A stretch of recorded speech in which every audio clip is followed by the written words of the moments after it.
You're listening to Question Reality. Question Reality with Priscilla Leona. Hi! Welcome to Question Reality. I was completely caught off guard. You said, oh my gosh, I'm sitting so low. I'm like just ahead. There's like nothing down here. Well, you know, I'm constantly adjusting my seat up and down and up and down. I think I've just blown out the whole damn hydraulic tube on this chair. Now you'll just get ahead every week. I'm going to do something really weird, which I never do. You know, you've never in the 20 plus years asked me to say this. Albert, could you please bring the styrofoam cup from the bathroom? I need it. I talk so much. I'm very dry. The styrofoam cup on the bathroom sink. Isn't that terrible? Yes, we're shooting this live from the home office. So let me see if I can adjust this. Okay. I am so sorry. There it is. I decided to rewrite my show intro. So I have to read it now. There were things in it. I hope you didn't throw the water in the sink because I needed what was in the water. There's 2 of them. Oh my goodness. Oh, he brought me a blank cup. Oh, Jesus, God. What the heck is going on in the world? All right. So I rewrote the intro to my show. And so I'm going to be reading it. I hope you don't mind. All right. Welcome to the Question Reality Radio Show. I'm Priscilla Leona. I'm host and producer of the show. And we are coming to you live from Los Angeles, California. And our show will provide you with entertainment industry career advice. And this is for you, whether you're considering a career in show business or if you're already working in the entertainment industry and you just need some tips, advice, or resource information on how and what it takes to elevate your career. We want to pump up the volume on your career.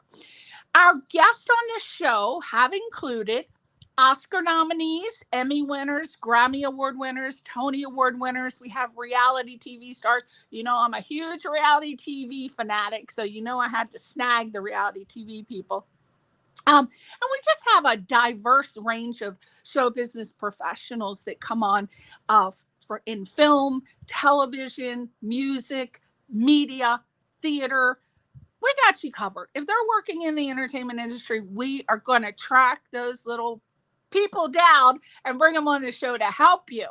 Now, if you have not seen any of our shows, which I can't imagine you haven't seen one, but if you want to see them again, we have them on our archive pages.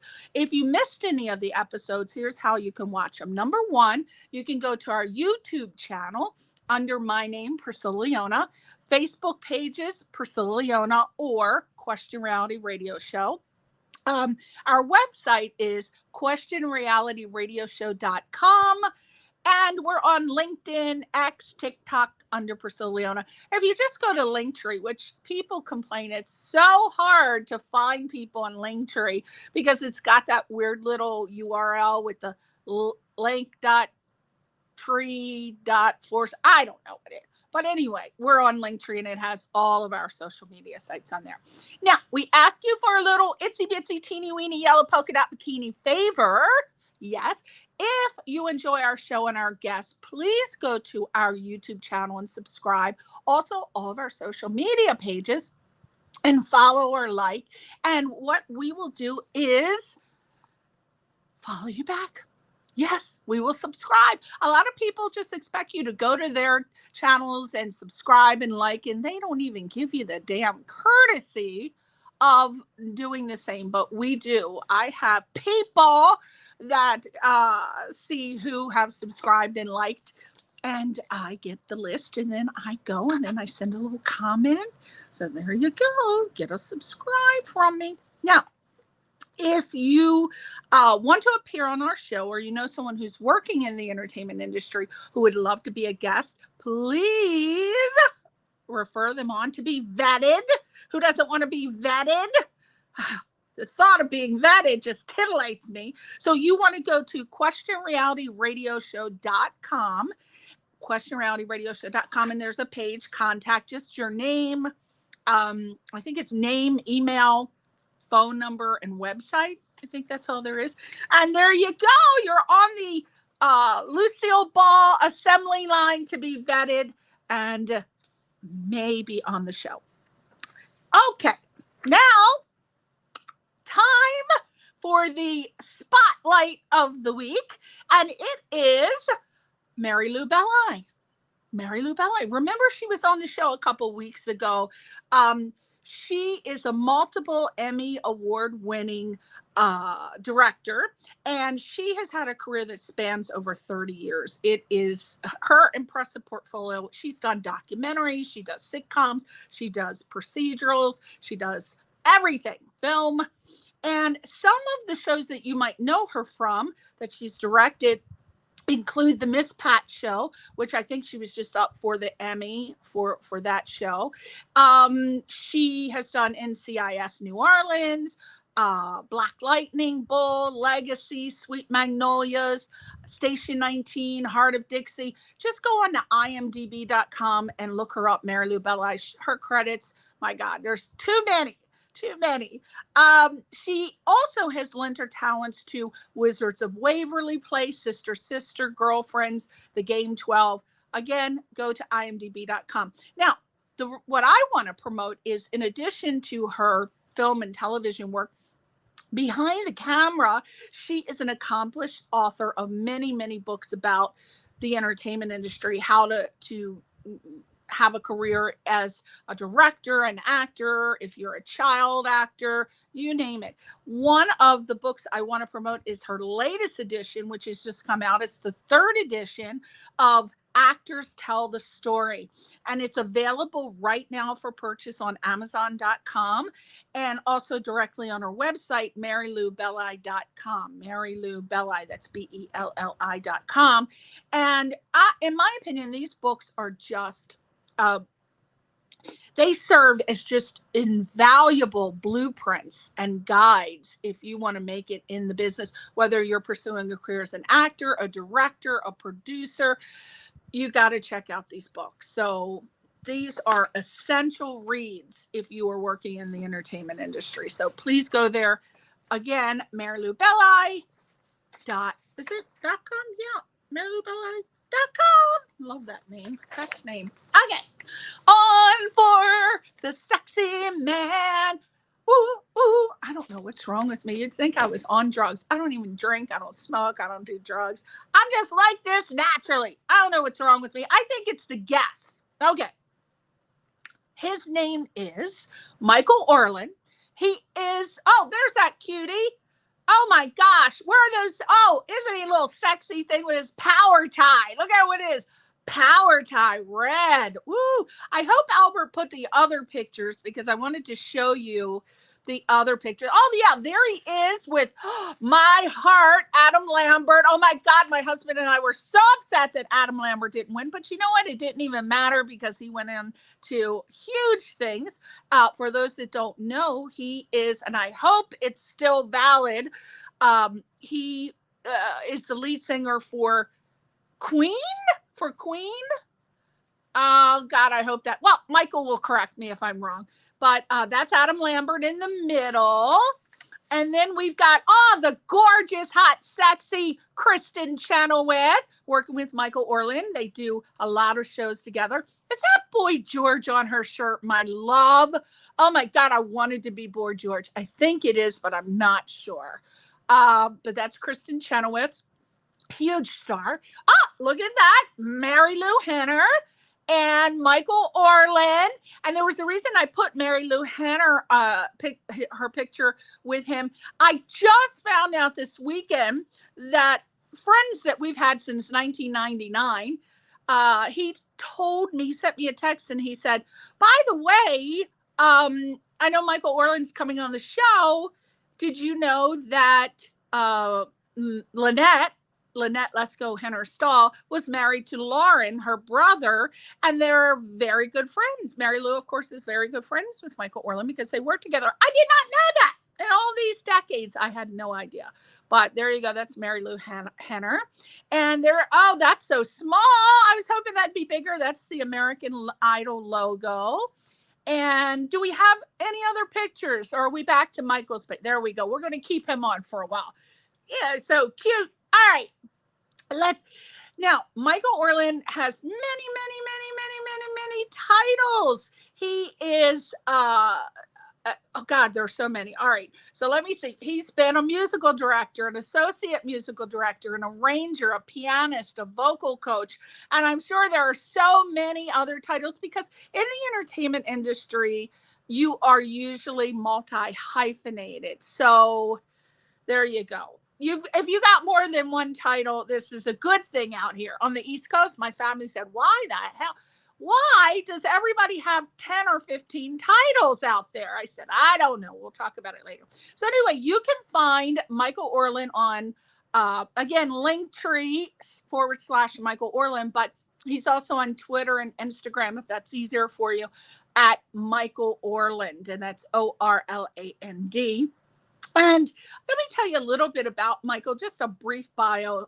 He was thrilled to have been part of the mega hit TV show American Idol, obviously, for 16 seasons as the associate musical director, both on Fox and ABC. He was also the pianist, arranger, and vocal coach. And in between those seasons of American Idol, he worked as the musical director and vocal coach on the shows Little Big Shots and Forever Young. Oh my God, I loved that show, Little Big Shots and Forever Young, because I am obsessed with Steve Harvey. So anything Steve Harvey, I am all over it. And through those amazing job opportunities, Michael, he also appeared on Oprah, Entertainment Tonight, Access Hollywood, and a record number of appearances on The Ellen Show. I swear this man works with everybody who I am obsessed with in the business. And there aren't that many because I've been around celebrities so long and I have many of them as friends, huge ones too. But I tell you, I say, you know what? You're not impressive to me. No, I don't say that to him. But there, it's just so common now. But I have not ever met any of the people that he's worked with that are my absolute idols, such as Ellen DeGeneres. I just love her, and Oprah and Kristin Chenoweth. We'll talk about that. So also he toured with beloved artists and performers such as I said, Kristin Chenoweth, Kevin Chamberlin, Marilu Henner, Clint Holmes, Tony Winner, Debbie, I hope I'm pronouncing it right, Gravitte or Gravitte, we will find out, and just a multitude of other people. And among his vigorous touring performing schedule, you can imagine, Michael is also host of his very own open mic nights, frequently performed in Palm Springs, Los Angeles, and San Francisco. So I would definitely say if you live in those areas to come out to open mic night. I'm going to find out when, because every time I see a post, he is in Palm Springs, but when he comes to LA, I am going to torture his ass with my singing. I am going to do it. No, not that bad. I don't know. Okay, so right now we want to go back to American Idol, and we want to show you a little video. This is some of Michael's most fun Hollywood week American Idol quotes. He's hysterical. And if you go to the YouTube link to the page, I believe, and don't quote me on the exact verbiage, but it's something like, I don't know who put that up there, but Michael Orland's comments are funnier than Simon Cowell's. So I said, damn, Simon Cowell is awfully funny. Let me see. And I watched the video. I said, son of a bitch, it is. He's hysterical. I mean, I always knew he was funny, but he's even funnier than I thought. So let's just take a look at some of what he said in on American Idol to these are the contestants that are rehearsing and doing various other things. So Albert, let's play that game. This morning, total disaster. Make it up. Do it wrong. Just do it. You're in trouble today. If you don't get those lyrics, there's no way you can make it through. Make up a lyric, please. Make something up. We will. All right, don't yell. I'm sensitive. Stop yelling at us. A lot of them are sinking right now. Music loud. Music loud. Oh my God! What? You should call yourselves the Forgetfuls. Now, one of you had the lyric right, and I thought you were going to be safe, and then you messed up too. Okay. Thank you. Please, please, please go work. The song, I just have to say, you know, is underwhelming for me. The whole song or your son? The whole song. If you could do it better or different or something to go like. You think we could do that? Listen, you're not going to get to run it again. Do your group mates like that? I don't know. I'll run I by would them talk to and I them will unless you come don't care about them. And then I you do. should just do it. Where do you want the band in? Where do you want come it? back in at the chorus for the my mama told me. Okay, you better be on pitch. I am. Oh, the words. Get this kid a plane ticket. Oh my God. Total disaster. Oh my God! Hey, that guy who told to get a plane ticket, you tell him to fly right up in my house because he was a hottie. I don't know who his name was, but you know, I don't know what seasons those particular clips were for because my husband and I were so upset that Adam Lambert didn't win that we boycotted AI for a while. So I have a feeling that maybe that was during the seasons that we boycotted AI. And then we were upset Clay Aiken didn't win. We said, what the heck? That's it. But I actually we haven't watched the new season since it came back on because, you know, it went off the air for a while and it came back on. Haven't watched it yet, but maybe Michael Orland can encourage me. So without further ado, let's bring that hot little sexy vocal. Oh,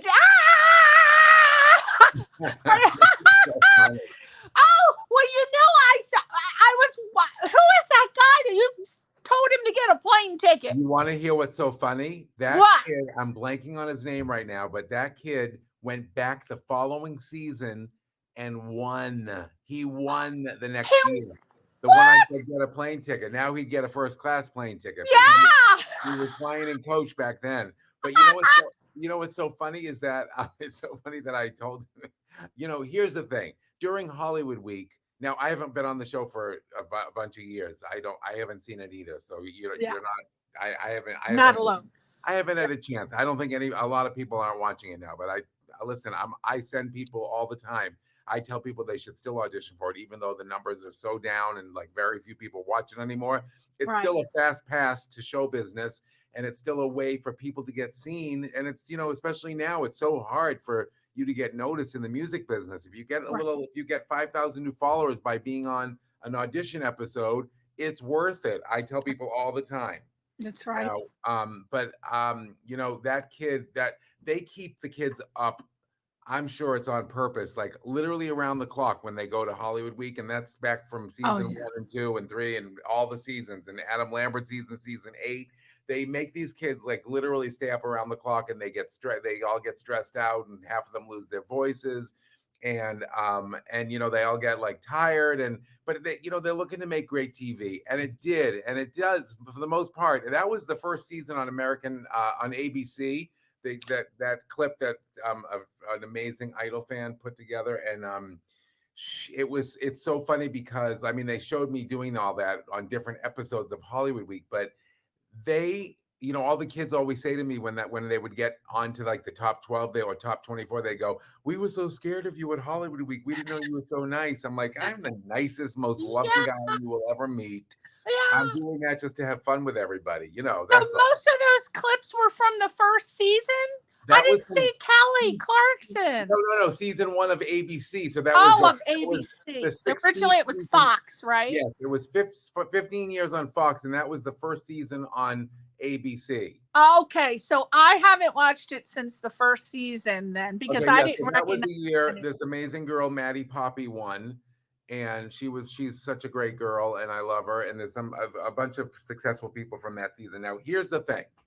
I mean, we haven't even talked about it. You haven't even asked me a question, so I'm gonna wait till you ask Honey, me. do you see all these questions I have? You better be prepared because I have 102, but I'm only gonna hit you with a couple. Oh But my God, that's my fever right now. yeah, stop. But I want to know. But I want to just. We'll finish that up with the girl. I was wondering how many people, when you were critiquing them, they said thank you. I wouldn't tell you thank you. I'd be giving you a side eye. Yeah, exactly. Or an eye roll. Yeah, but they're sucking up. They're sucking up.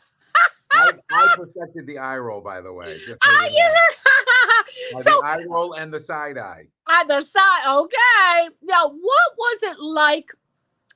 We talked briefly about, but what was it like for you? Your feelings, specifically being a part of that show, American Idol, for 16 seasons. I mean, first of all, how the hell did you get that gig?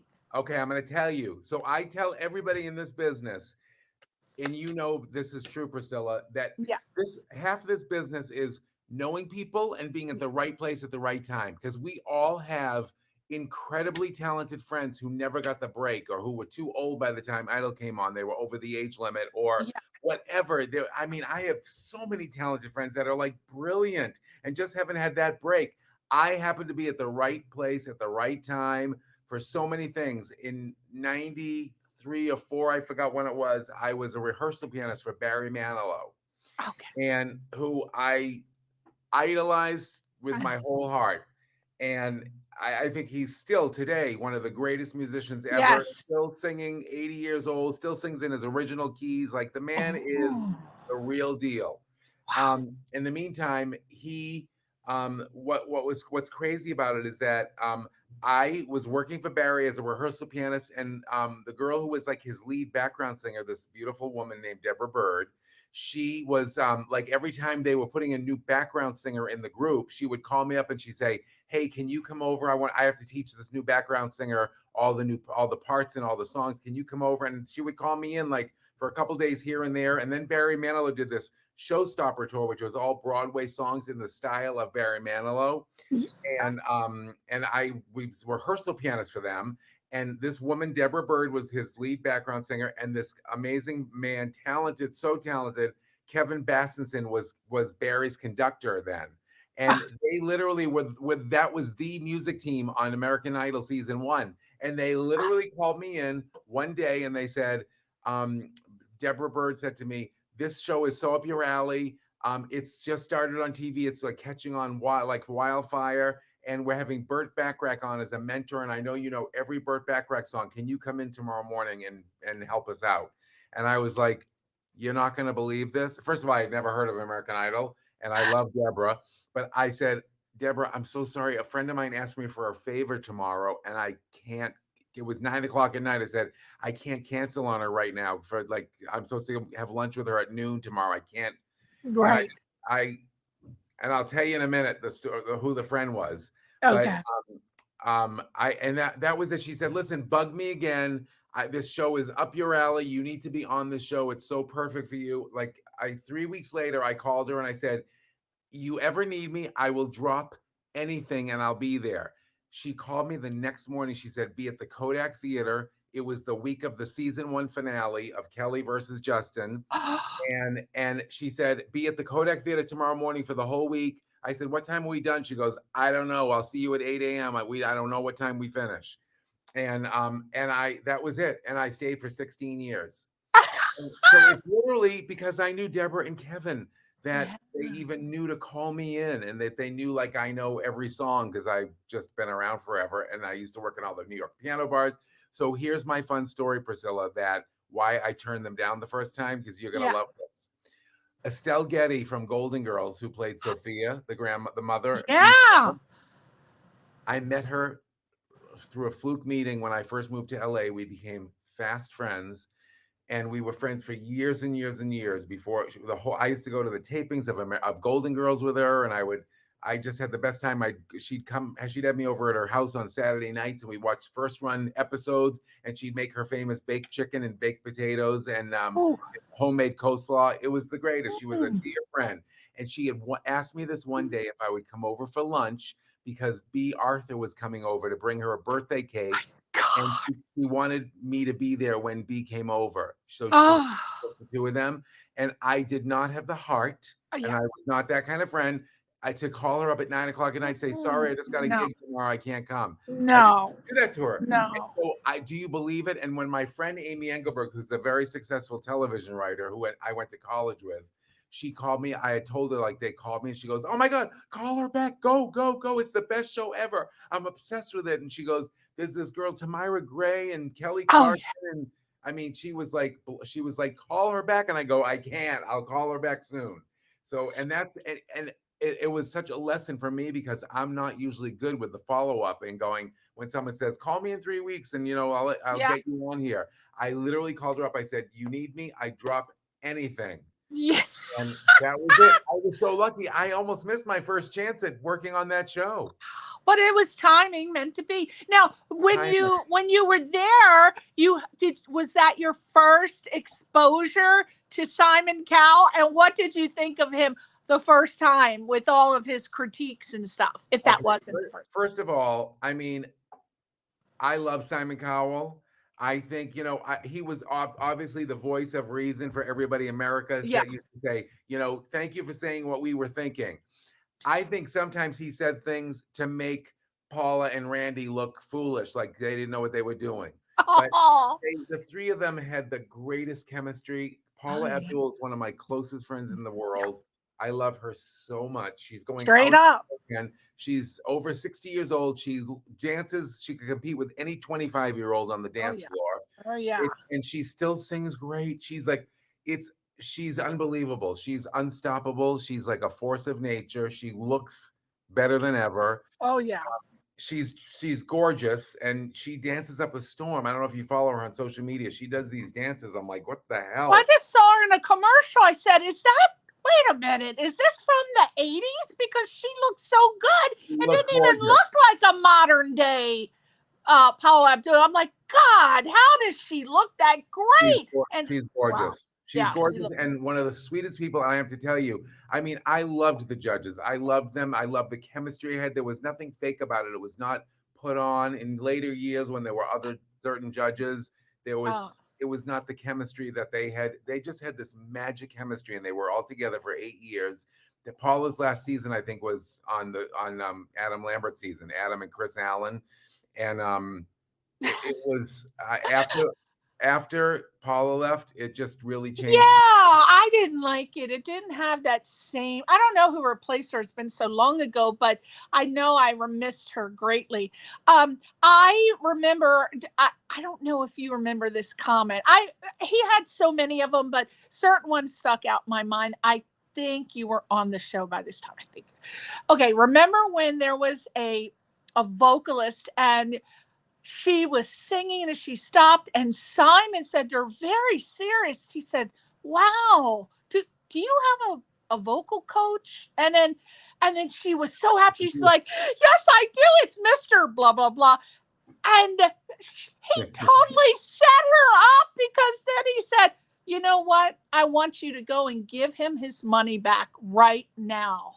Yeah, I thought you were going to say. You remember that? I don't remember verbatim, but he said to somebody, "Do you have a voice teacher?" And they said yes, and he said you should go turn around and sue them. Oh, I heard that one too. I remember that, but no, he said, "I want you to go and give him all his money back." Oh my God! And the person went. I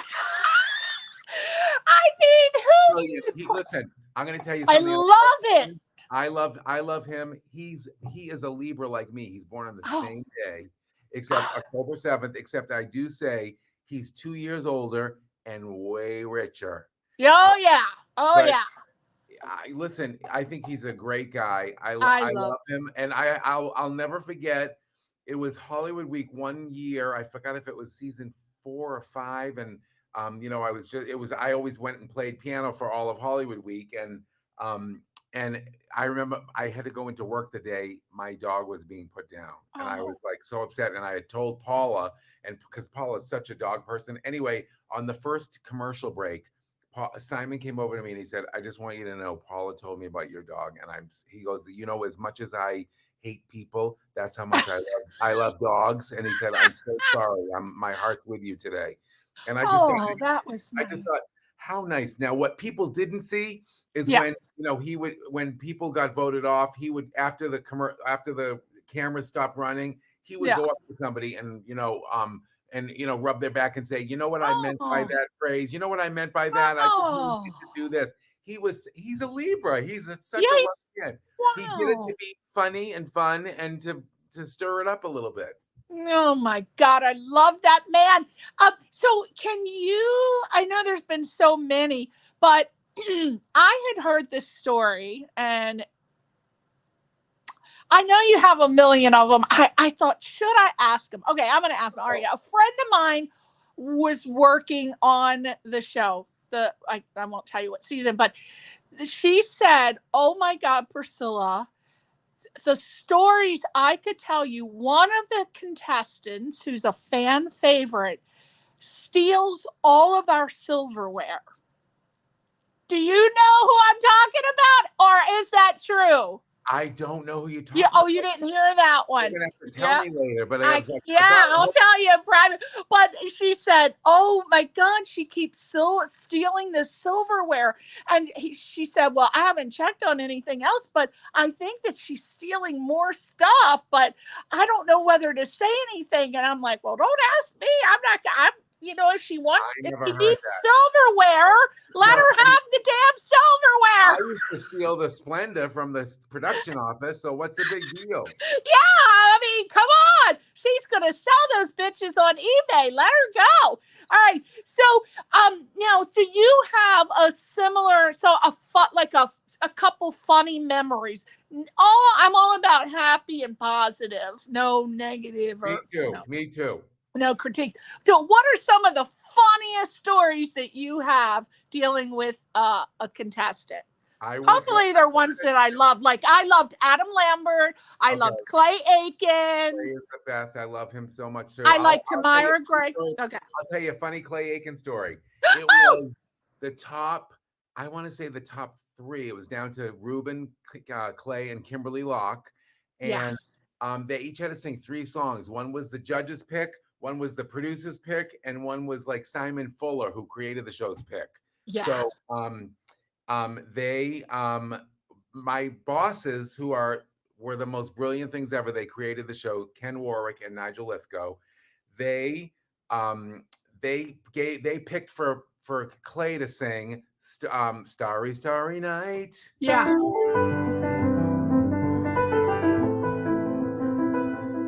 Vincent, it's called Vincent. Vincent. And so, because they loved the song so much, I happen to love the song too. The rule was because we were all about the timing, and this song had to be 1:40. This song you're allowed to be 1:50 this week, 1:50 seconds. Like, they were really strict on the timing. They said, "Here's the deal: we get 4.5 minutes per contestant. So you got to."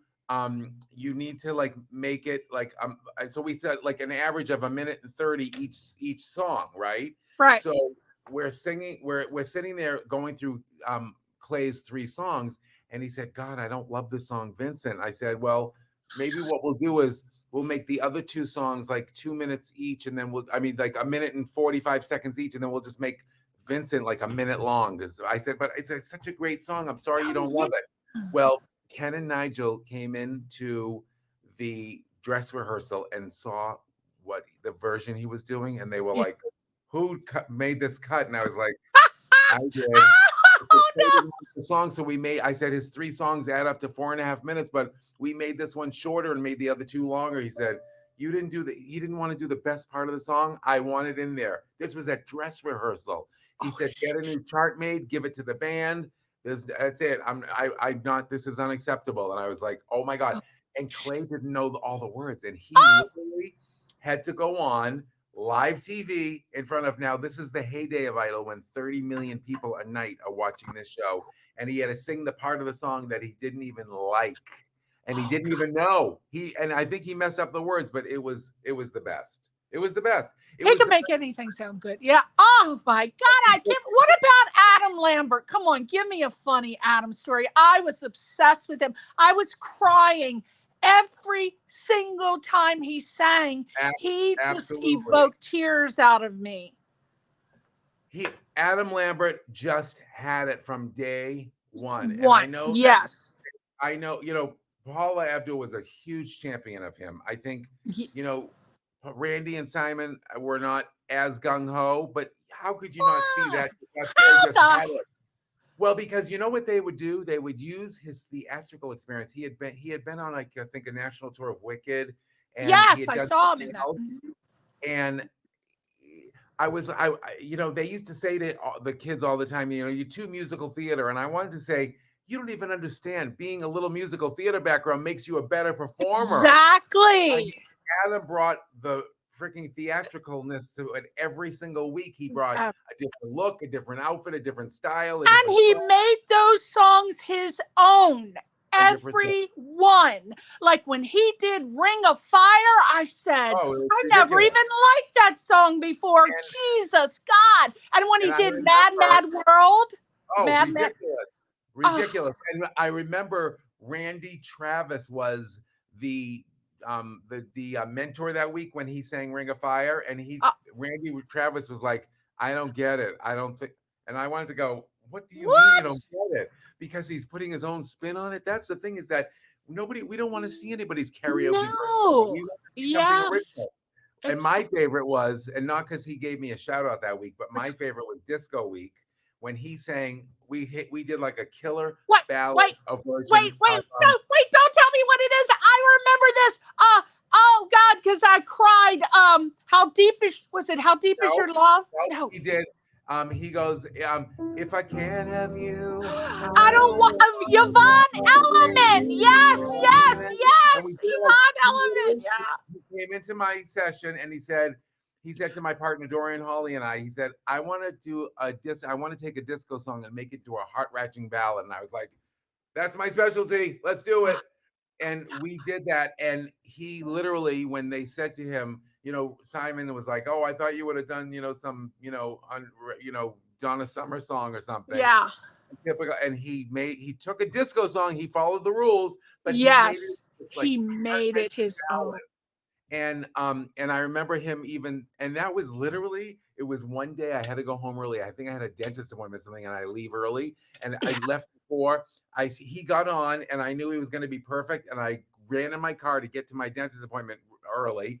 And my mother calls me on the phone in the car, and she goes, he just thanked you on television. He just thanked you because Simon said, that was really interesting. And Adam literally stopped the audience and said, wait, I have to thank Michael Orland for helping me with that arrangement. He's such a genius, or something like that. Yes. I don't remember word for word, and I was like, that's why he is who he is and what he is, because he's full of gratitude, which is what it's all about. We used to have to teach the kids, you have to be nice to everybody. You have to thank everybody. Exactly.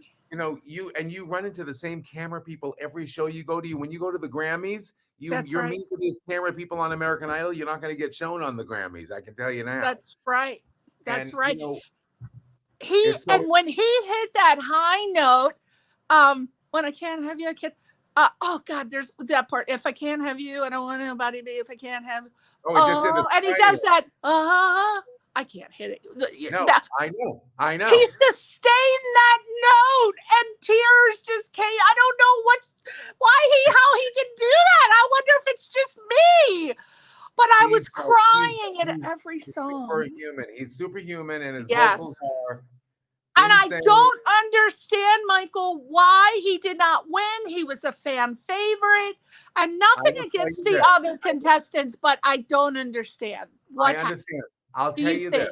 First of all, he's from LA. It was the same thing with Catherine McPhee and Taylor Hicks. Listen, season 3, when Jennifer Hudson got voted off, I remember twirling in the curtains, crying like a baby. I was just like, what is wrong how did this girl just get voted off? I was obsessed with her. I loved her from day Yes. one.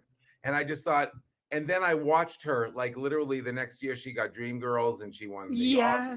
Yes. I said, you know what? I learned then to Yeah. not get so emotionally involved. I thought, you know what? If these people have it, and it's all about the work ethic. If these That's right. people have a great work ethic and they know they have to put the work in, then they are going to make it for way further than American Idol. And that's one of the reasons that I still love American Idol, is that even though I haven't seen it in a bunch of years, but they always had a management company in place that wanted to give these kids a Right. presence after the show was over. That's why we know who Carrie Underwood is today, and we know who That's Adam right. Lambert is today, and we know who Catherine McPhee is today, and we know all these people. And all these people, even that we don't hear of, Kimberly Locke makes a living as a musician. Yeah. And running an entertainment company. It's like we have all these people. Beautiful Von Zell Solomon, who was like third place to Carrie Underwood and Bo Bice. She works all the time. She's one of the most in-demand session singers in LA. And you know what the show was for me? All these kids were like my children. And people ask me all the time, who's your favorite? Who's your favorite? I loved every single one of them. Right. You had to. And Yes. I know that earlier you had said how they had them up all night and working, but that was, I don't particularly, I feel sorry for them, but on the other hand, if they had not done that to them, that was to weed out, in my personal opinion, to weed out the people who had serious work ethic, because if you can't do that, you're never going to do a grueling tour schedule. Right. So I they think you're right.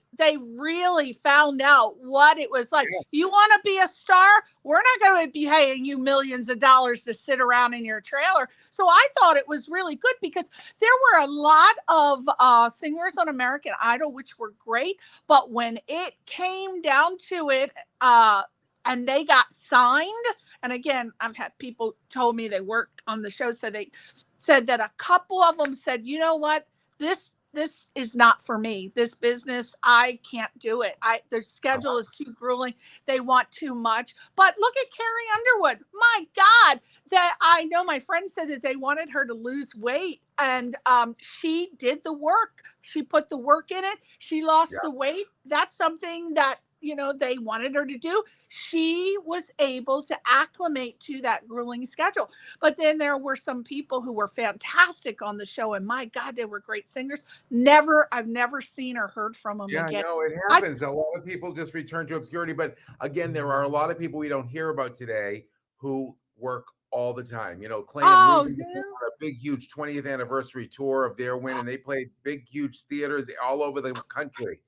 And it sold out everywhere they went in all these performing arts centers. And so, it's a hard business. And I literally remind people, like in the beginning of Idol, the music business was completely different than how it is now. Today, somebody wins American Idol, they release a single. If it doesn't go anywhere, you get dropped from the label. In the old days of Idol, somebody released a record, Clay Aiken put his album out and went triple platinum. And you know what I mean? Like, that's what happened because all these people were watching it. Kimberly Locke had a huge single with that song, Eighth World Wonder. It's like all these people, Carrie Underwood couldn't be bigger. I mean, but Jordan Sparks from season 6, I love that girl so much. I love her so much. And she used to see her in the hallway. Everybody would be on the phone. A lot of people would be on the phone talking, going, oh yeah, I don't know what song to sing. What do you think I should sing? She was in the phone listening to her CD we just made her of her song she had to learn. And the girl just had it. It just, even if she didn't win, she was destined for success. Right. And it's not just about the talent, but it is about a lot of discipline and the work ethic. And can you give some tips about, because everybody wants to be a star, but there is so much more than wanting it. You've got to put the work in, the homework. You've got to learn your craft, learn your skill, build your talent stack. Tell us about the reality of that. Well, I'll tell you that I think the only thing negative about like all these shows like Idol and The Voice and America's Got Talent is it gives people who watch that show a false sense of what it takes to get famous. Because these kids, you have to remember, again, in the early days when 30 million people 2 nights a week were watching these kids, So of course everybody was waiting for them. Even the ones that didn't win would put out music and they'd do great. But you really, it's just a little fast pass to show business, and it's not how it really goes. And if you don't have that work ethic, it doesn't last. And if you don't keep up with the music times, and you don't keep up with your acting lessons and your dancing, like you have to do it all today. You have to do it all. You got to be a triple threat. Yes, and if you just think it's an easy pass to like be famous, it's not that. It's not a Kardashian thing. And nothing against them. I don't want to. Right. Those are my girls. But yeah, but they were, again, that was a time and place for them. They 100%. But it was just, so it's just like I tell kids all the time, I'm saying, and here's the thing. I love my family. I have the greatest family in the world. The most supportive, loving family. But when it was time for me to go to college, my parents talked me into going to school to be an accountant and not be in showbiz, not do music. And I get it now as an adult. Like I'm thinking, if I was my kid, I'd be nervous about my kid going into show business too. Do you know what I mean? Like, I get it. You gotta have a backup plan. Plan A, plan B, plan C. Totally. You gotta have a plan C. A is the dream career. B is something that you love and you do, but you wish you had plan A, but it didn't work out. And then plan C is like, you know what? I'm going to work this day job and I'm going to do my hobby of singing, acting, dancing, that's all great.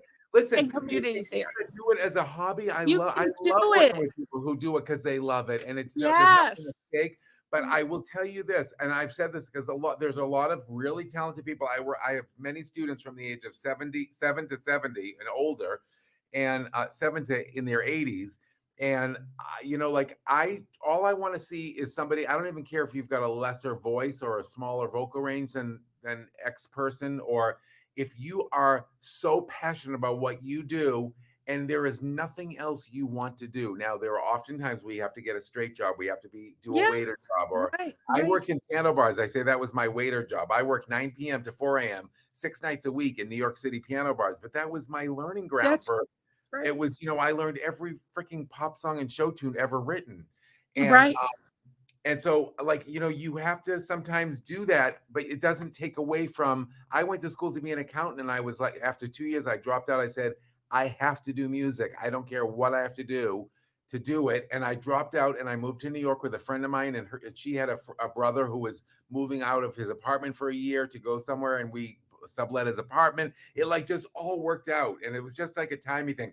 But this whole business is a timing game, especially today, when it's very hard to get yourself out there. There's not as many in-person auditions, and these shows, I tell kids who go for these talent shows for Idol and The Voice, they're TV shows, not talent shows. I've sent many of my own students in to all the shows, and they haven't gotten in. It has nothing to do with their talent. They're looking for a certain story, they're looking for a certain look. And I say go for American Idol. But just know that if you don't get it, it has nothing to do with you not being talented. Right. I mean, that's what they have people, which you know better than I do, but they have people who, when you apply, they ask you to, am I right? They ask you to write stories. Like, what was your most embarrassing moment? And you got to think about that when you audition, because they are looking for unique stories. How many times on American Idol did we hear the sob story or the inspirational story? That's what they're looking for. I don't know if they still look for that today, but I would imagine they would.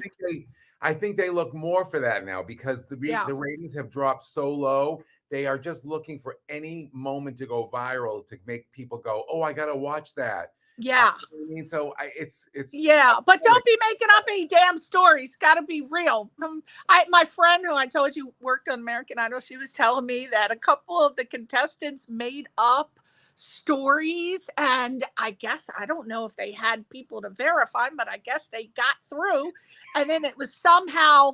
I think you probably heard these stories, but they were making up all kinds of stories, and they got through. But thank goodness whoever was the person to move them on found out. Maybe they vetted them or something. Listen, in the old days, we used to put contestants through because they were really great or because they were really bad. Really bad. Good at putting the bad ones through. I I would not put anybody through because of a physical way they looked, No, or if they had no. like a speech thing. I would never do that. But I would catch people because I think it was like season 4, right before season 4. I remember saying to my bosses, Ken and Nigel, I said, you only take producers on the road for auditions. Maybe you should take some music people, because maybe you're missing somebody great that they don't know is a great singer. And so my bosses said to me, great, what are you doing this summer? Come with us on the road. And all of a sudden I got 6 more weeks of work out of it, and I went on the road with everybody. But we used to sit there in the heyday of Idol. We would sit through 5,000 people in a day, 10 tables of us. And but somebody would come in and you knew they just wanted to get on TV because they were really bad, and they would do a really bad song. And then I would go, okay, that was interesting. Sing another song for me. And then they'd be fine. And I'd say, thank you for coming today. Next time, practice 2 bad songs. Oh, no. Now, see, I had never heard of that. I thought the bad ones were just genuinely bad. But well, believe me, the bad ones that they put on were genuinely bad. Because we get people that wanted to be on and pretend they were bad, but I would never put somebody bad. No. But those were like the most fun. I mean, they were fun in that you heard, as soon as you heard like 1 second, you're like, oh, hell no, what the hell? But then we think, okay, I'm going to get through it because I get to hear Simon's comments. And that's what most of the television viewers wanted to hear, right? I mean, but you know what amazes me to this day, and I don't know if you run into people like this, but to this day, there are people who genuinely, from their heart, their soul, I mean, with every fiber of their being, they think they can sing because their mothers tell them or their family tells them. And I don't know if they're doing it to just be nice, but they really think they can sing. And then they listen to themselves sing and they want to be a star, and they can't sing. They sing out of tune. They cannot sing. What the hell happens? What is your thoughts on people who are like that? That, you know, it's one thing to think that you sing well, but to hear yourself and to have heard other people and not hear the difference. What's going on up there, Michael? You know, I will tell you, first and foremost, I'm jealous of those people that can have that kind of confidence in themselves. Oh, yeah. I see what you're saying. Because I don't have that. I'm not that person. And I'm like, how did that person just think they're that good? I mean, I don't know. I don't know how anybody like that would really make it. Again, you don't have to have the greatest voice if you are confident and you are so passioned about it.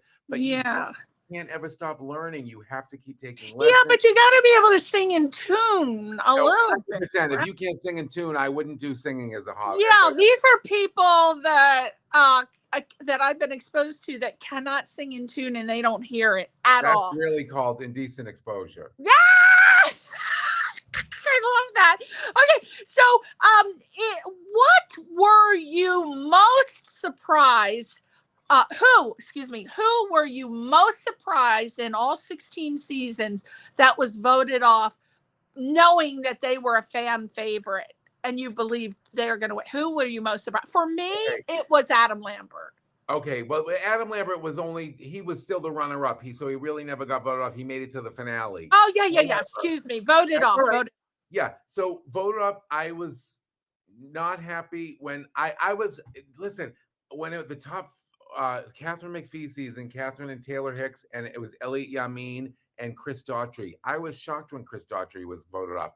But, you know, he's got a huge rock band now. He's famous. He couldn't be bigger. It didn't matter. But I have to tell you, the most upsetting one for me, for sure, was season 3, Jennifer Hudson. I was devastated. I couldn't even believe it. And she got voted off. I think it was Elton John week.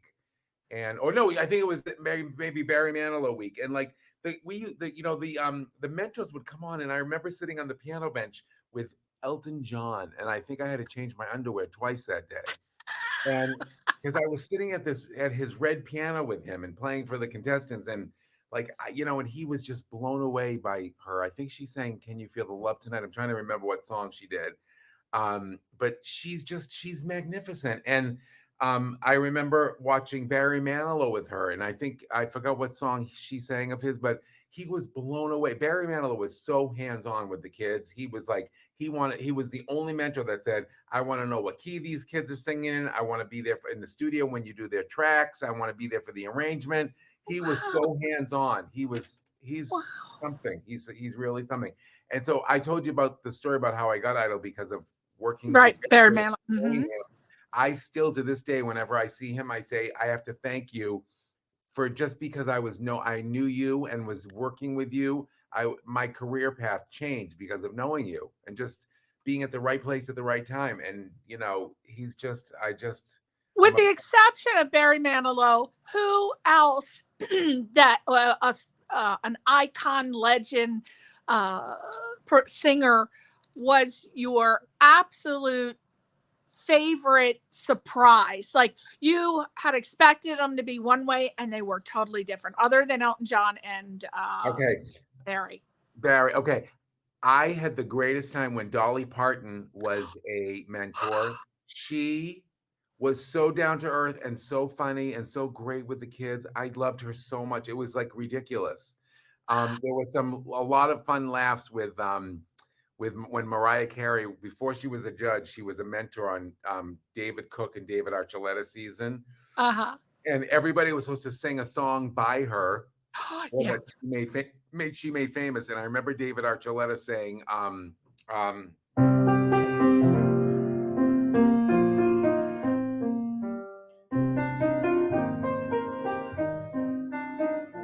he sang, there can be miracles when you believe. It was a song from an animated musical that she did not write. She only sang it. She and Whitney Houston did a duet of it. And so she literally, it was so funny when the cameras weren't rolling, David Archuleta came up and he said, I'm going to be singing When You Believe. And she said, of all the songs I wrote, you picked this one? And it was, I just thought that was so funny. I'm like, relax, it was the song you made famous. It's fine. I bet you she was cute as a button. Yeah, we loved when the celebrity mentors would come on because they gave such great tips and advice.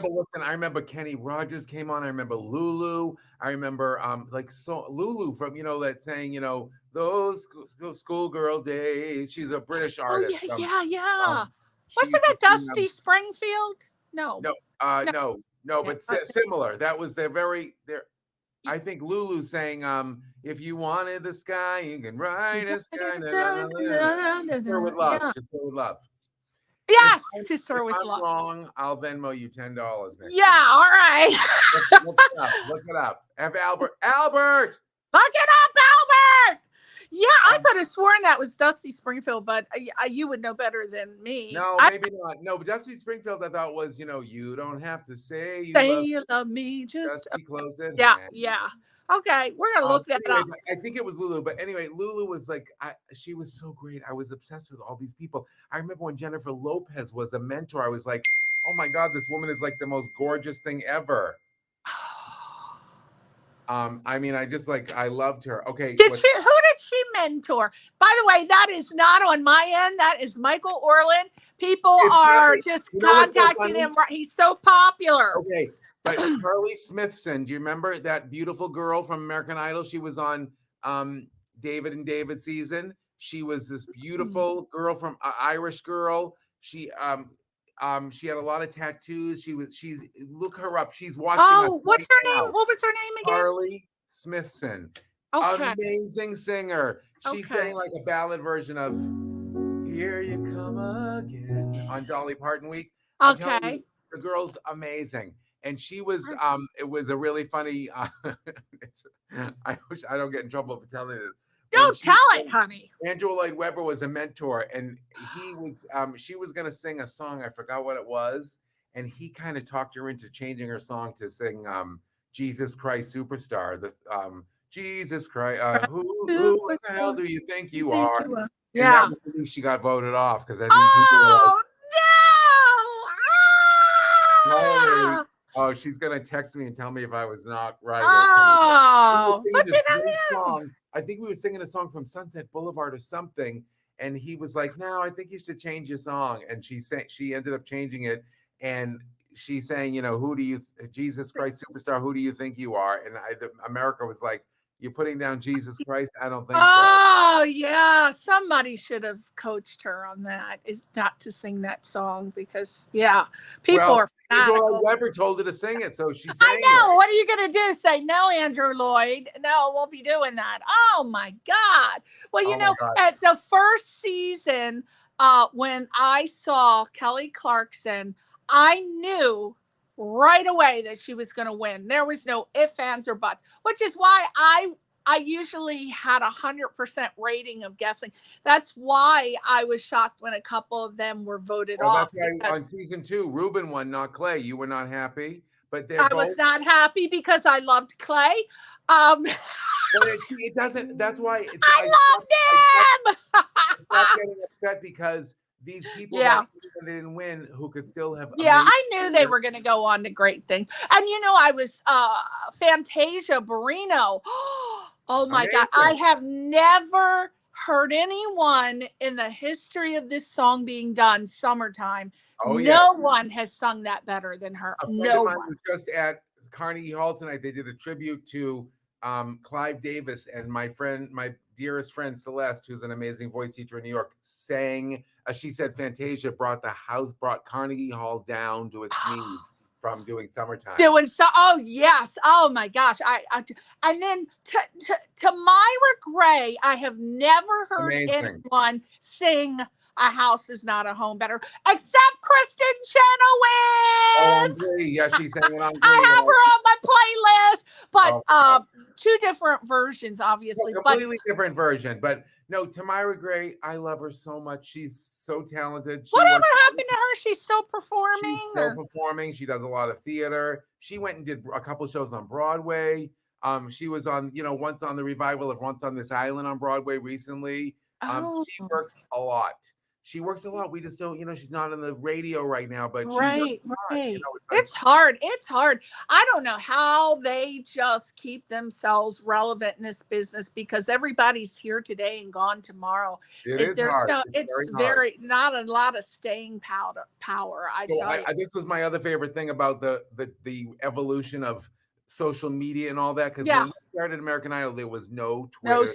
Yeah. I mean, barely had cell phones. Like I think Yeah. it was sponsored and they gave the kids these huge cell phones. Right. And we used to always go, can the coaches get some? And they're like, no.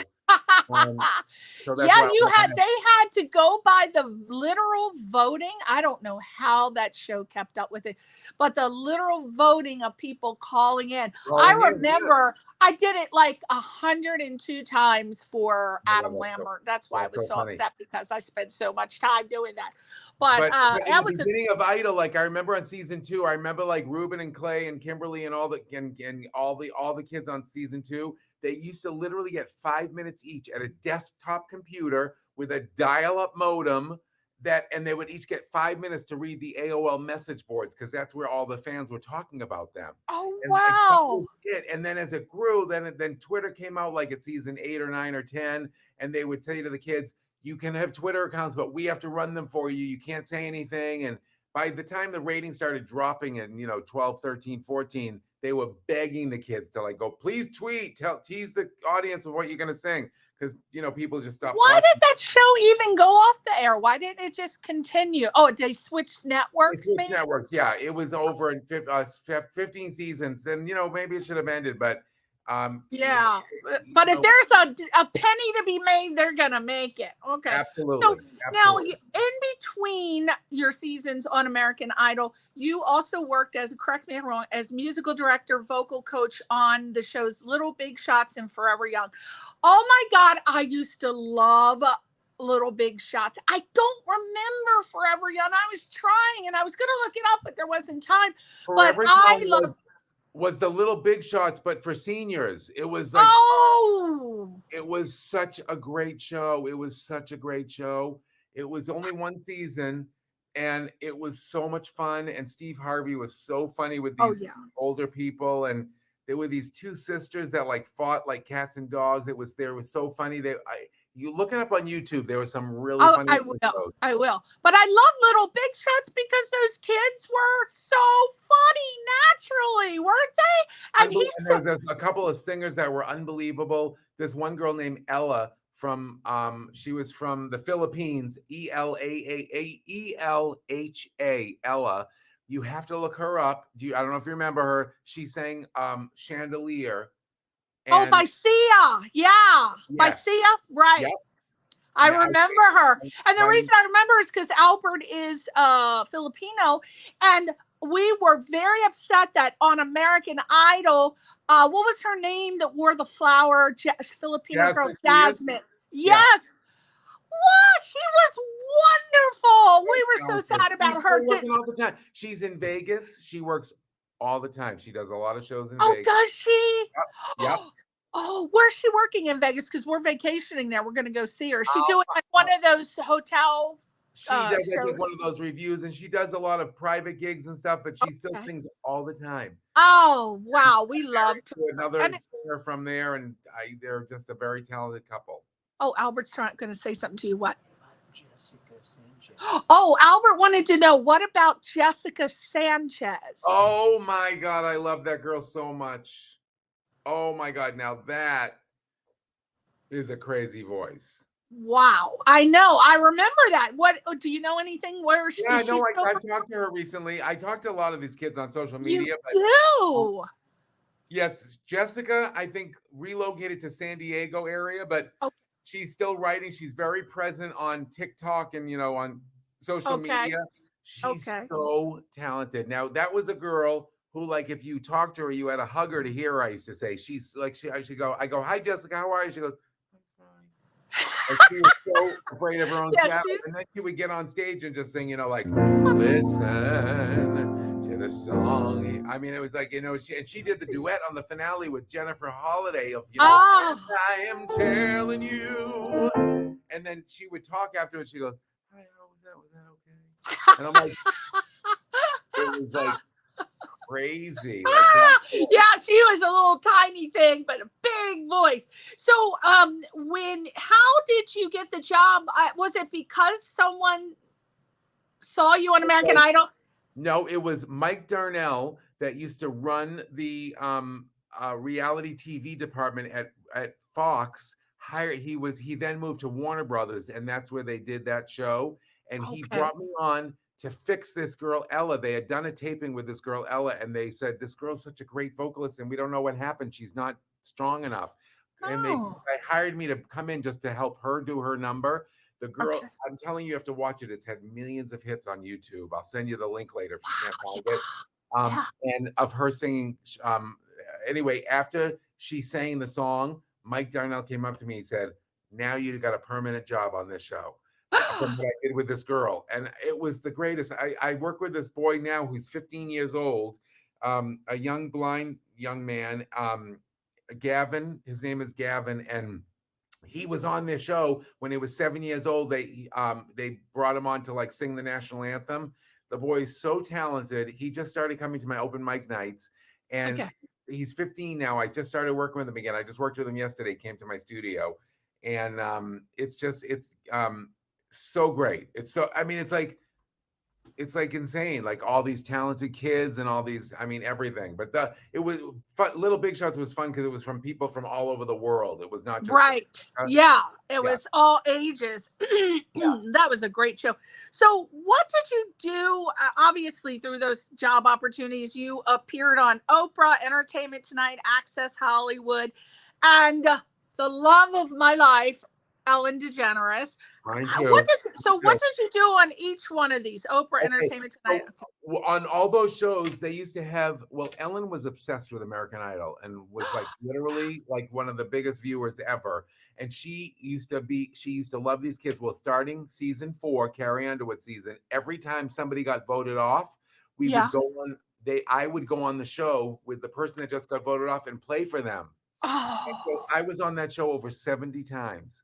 Wow. Yeah. So every week I would go on with whoever just got voted off, and we would do the circuit in LA. We do like the Entertainment Tonight, Access Hollywood. We would do the Ellen Show. Then the kids would go on the Tonight Show, and it was What great. about Oprah? What did you do on Oprah? Excuse me, Oprah. Oh my God, I'm so sorry. Oprah season 2 or 3.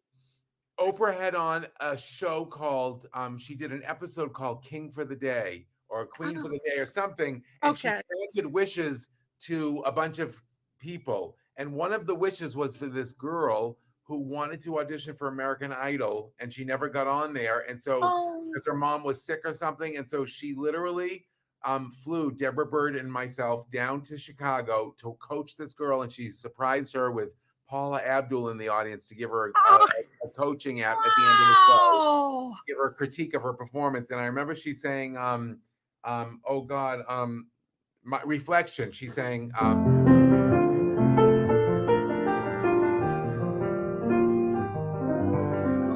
na, na, na, na, na." Yep. Yeah. Anyway, and it was so much fun, and I just was obsessed with her. And of course, when we got to the studio in Chicago, Ellen had, Oprah had bought Deborah Bird and myself these huge buckets of Garrett's popcorn, which was a famous popcorn place in Chicago. Uh-huh. And it was so crazy. And so anyway, then Oprah came to American Idol and did a whole episode from there. Just had the greatest time with her. She just used to give everybody something, and you get a car, and you get a car. Yes, exactly. Where the hell was Michael Orland's car? I know, no kidding. You know what's so funny? Why? When Ellen used to give stuff away, I would go, wait, I want something. I would say to the producers, I want something. And I think I got a mattress one time, and I got a television one time. And every week I went there, I used to get like a t-shirt or a robe. There'd be a robe in my dressing room. Oh my I've God. given away so many Ellen robes and Ellen t-shirts, and I still have Ellen boxer shorts. And Please, anything, if you got any extra, send it over. I will. To Ellen DeGeneres, I have, just to let you know, I have a short list of people that I don't know if you've ever made this list, but it's like my dream list, and there aren't that many people. But Who's on it? My dream, these are people that I would wish would be my friend, like a lifelong friend, not for any, laurels or accolades, just like a secret friend. And among, of course, Graham Norton, who is a television host. Yeah. Oh, you know who? I've got cool. him and Ellen DeGeneres as my female television host. I love that. Yeah, because obviously that's my profession. That's what I love. Of course. But she's so naturally funny, such sardonic humor, just absolutely the personification of what a comedian is like and is all about, because it is hard to be funny, and she is just so funny. I just love her. And so my question to you is, was she as wonderful as a person, not as a host, as I think she is? She was always great with me, so I have nothing negative to say about her. She was always warm and loving, and she always would come and give me a hug and introduce me on stage. Like the first few weeks I did it, they didn't used to say my name, and I went up to one of the producers and I was like, "Do you think Ellen can thank me after the end?" I said, "Like I'm coming in, I make this easy so you don't have to barely have to do it. We come in for a camera block, and if you just hired some unknown pianist that didn't know these kids, you'd have to work with them and everything." I said, "I think I make it a little easy. Do you think she can say thank you?" So I saw the next week I went in and it said my name on the cue cards. And about the next year I came back and there was no name, and I was literally going, "Oh my God." I gotta go through it again. And I literally was so mad, and she was like, "Michael Orland on the piano." And I said to the producer, I didn't think she was going to thank me. I didn't have my name on the cue card. And she said, she told us she doesn't need her name. She knows your name. She knows your name. Oh my, well, it's good to know that my idol is as nice in person. That's very important. I love her. I loved her, and I had a great time with her. And I got to do 75 episodes. I think I was the most frequent guest on her show besides her mother. Oh my God. Well, I especially was wishing I was her when she had the love of my life. No offense to Albert, but this man I am obsessed with. It's very weird. It's to the point of being a little demented, but Harry Styles. Oh God, yes. The minute I laid eyes on him, Michael Orland, I said, I felt a connection. But oh my God, we were married in one of my past lives. And then I was having dreams about him. But when he came on the show, I said, why can't I be Ellen? Oh, now what do you feel about my obsession, Harry Styles? I'm a huge fan. I think he is so brilliant and so talented and so appeals to everybody. Yes. I and think beautiful. Let's talk about beautiful. He's so beautiful to me. He's the most beautiful man. I only have two men that I think are the most beautiful. That's my type. You know, everybody has a type. Jude Law and Harry Styles. What happened to Albert? Oh, and Albert, yeah. But that's that falls into the brown-eyed category. But we're talking green eyes. But if you ever meet him, please tell. You don't even have to say my name. No, I'm going to say Priscilla Leona loves you. But yes. Listen, you know what? Who I had fun with? I got, you know, because I would do, like, I did all the Idol episodes of with Ellen, with the people that got voted off. But then they would call me. The producer would call me and say, can you come in? We're doing Megan Mullally is going to do sing a birthday song for Justin Bieber's 18th birthday. And I remember going in that day and meeting Megan Mullally, who I fell in love with. Oh yeah. I got to like hang out with Justin Bieber backstage, and I was like, Jesus, like, what is my life? Yeah, he was cute. YouTube, if you look up Justin Bieber 18th birthday or Justin Bieber Megan Mullally Ellen show, you'll see it. You'll see me at the piano. And Megan Mullally sings to him. Oh my God. I love, yeah, he was, yeah.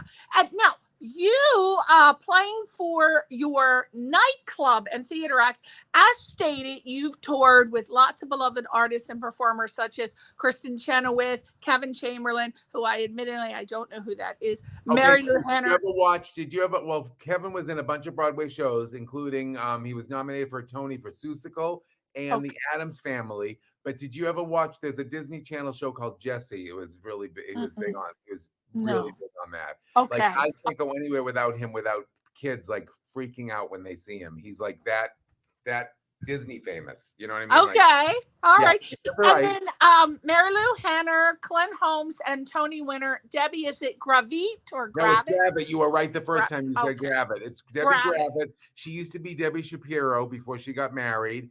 And this is how close I am to Debbie. She won the Tony Award in 1989 for a show called Jerome Robbins Broadway. Okay. And I started working with her right after she won the Tony Award. We debuted her nightclub act at Rainbow and Stars, which was a really famous place, you know, in the building, in the Rainbow Room building, at NBC at Rockefeller Center. And we're so close that I am the godfather of her 3 children. Oh my God. Wow, that is pretty close. That's pretty close. And I also have I have another godchild. Catherine McPhee and I are godparents to her sister's oldest son. So she and I are godparents together. We were just with him yesterday for his birthday. Yeah. As a matter of fact, the first time I met you, you were on my show with Pisha McPhee, who is her mother. And right. Pisha was also the vocal coach on American Idol. Pisha worked with us for many years. Yep. And she was my coaching partner for many years on that show. And then you two had a vocal studio, a vocal. Yes, we had we did a vocal thing together online, and then we also do a lot of teaching together now. We have a lot of mutual students that we do together. I'm going to see her tomorrow. We have a session tomorrow of 10 to 11, 11 to 12:30. Yeah, so, I still see her a lot. When I went to see Pisha singing, it was at the Catalina Jazz Club. Oh, sure, yeah. Yeah, and then I got to meet Catherine McPhee. Got to meet her. More beautiful in person. Unbelievable. I think it was possible. I mean, she's my friend, and it's like she takes the wind out of you when she's so beautiful. Like it literally you go breathless. You like, it's like, yes. I remember I'm not sorry, I'm dropping a name, but I've played piano drop it, honey. 2 times at Jennifer Lopez's house. And the woman is so gorgeous. Literally, been in mid-sentence, and I go, "You're so fucking beautiful. I'm so sorry. I can't think right now." Like, that's how Catherine is. Like, even when yesterday we were at a kid's birthday party, and the McPhee family are there. They are my family, and so we're at this family function for my godson and his little brother. It was their joint birthday. They were born 6 days apart, and it's an Adriana McPhee, who's Catherine's sister, and Pisha's other daughter is. We're all family. When Catherine was on American Idol, we got as close as can be. That was season 5, 17 years ago. She just turned 40. She just turned 40 last month. It's like, you know what I mean? Like, it's like, and they're family to me. And so she's, even with no makeup on at a party, she's just the most beautiful thing ever. Yeah, I mean, who's she married to? Dave Foster? David Foster, who's literally one of my idols. And I mean, like, one of the most genius songwriters of our time. He wrote the Whitney song.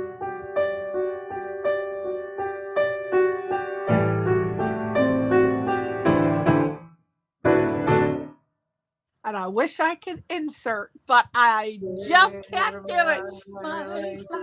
Take me forward. I mean, he wrote so many songs. He wrote, he wrote for Shaka Khan, "Through the Fire, Through the Limit, to the Wall." He also wrote, "I Pray You'll Be Alright." The Prayer, Andrea Bocelli. Well, he's an icon in this business. I mean, if you're in music and don't know who he is, you shouldn't be in music. There's a documentary on him on Netflix, and it's one of the most brilliant films. Oh, I didn't know that. Oh, I'm going to look that. It's really fun. It shows what like a genius he was. He changed the sound of music in the 80s. Like when he wrote all those songs for the group Chicago. Yeah. You're the reason in my life. You're my inspiration. I mean, like, he changed the sound of 80s music. It's like crazy. Wow, I did not know that he wrote that song. My God, he wrote so many of those songs for Chicago. Wait, you gotta watch the documentary. It's like crazy what he's written. Wow. Well, she, as they say, she done good, right? She really married. They both. Listen, they're both. I don't know what it would be like to be in a world like that, to be married to someone like David and to look like Catherine. It just seems like it's a fantasy. It just seems it's just so like two huge mega stars married to each other, and they have this gorgeous 3-year-old son, who's like a brilliant drummer at age 3. It's unbelievable. Their son Rennie is like a music prodigy. It's like. Oh my God! Crazy. It's crazy. What you don't expect anything less. Now, I wanted to tell you. Okay, speaking of Marilu Henner, my friend Lynette Lesko Henner Stahl used to be married to Marilu Henner's brother Lauren. Do you know Lauren? I love Lauren. Lauren is a genius. He writes like all these parodies for Marilu's show, but I've had people I play for. He literally can rewrite these songs and they're so clever and like the most amazing. Like he wrote this song about Marilu's. She has this crazy memory called HSAM, highly superior autobiographical memory. Yes, he wrote this song about it. It's like. He's brilliant.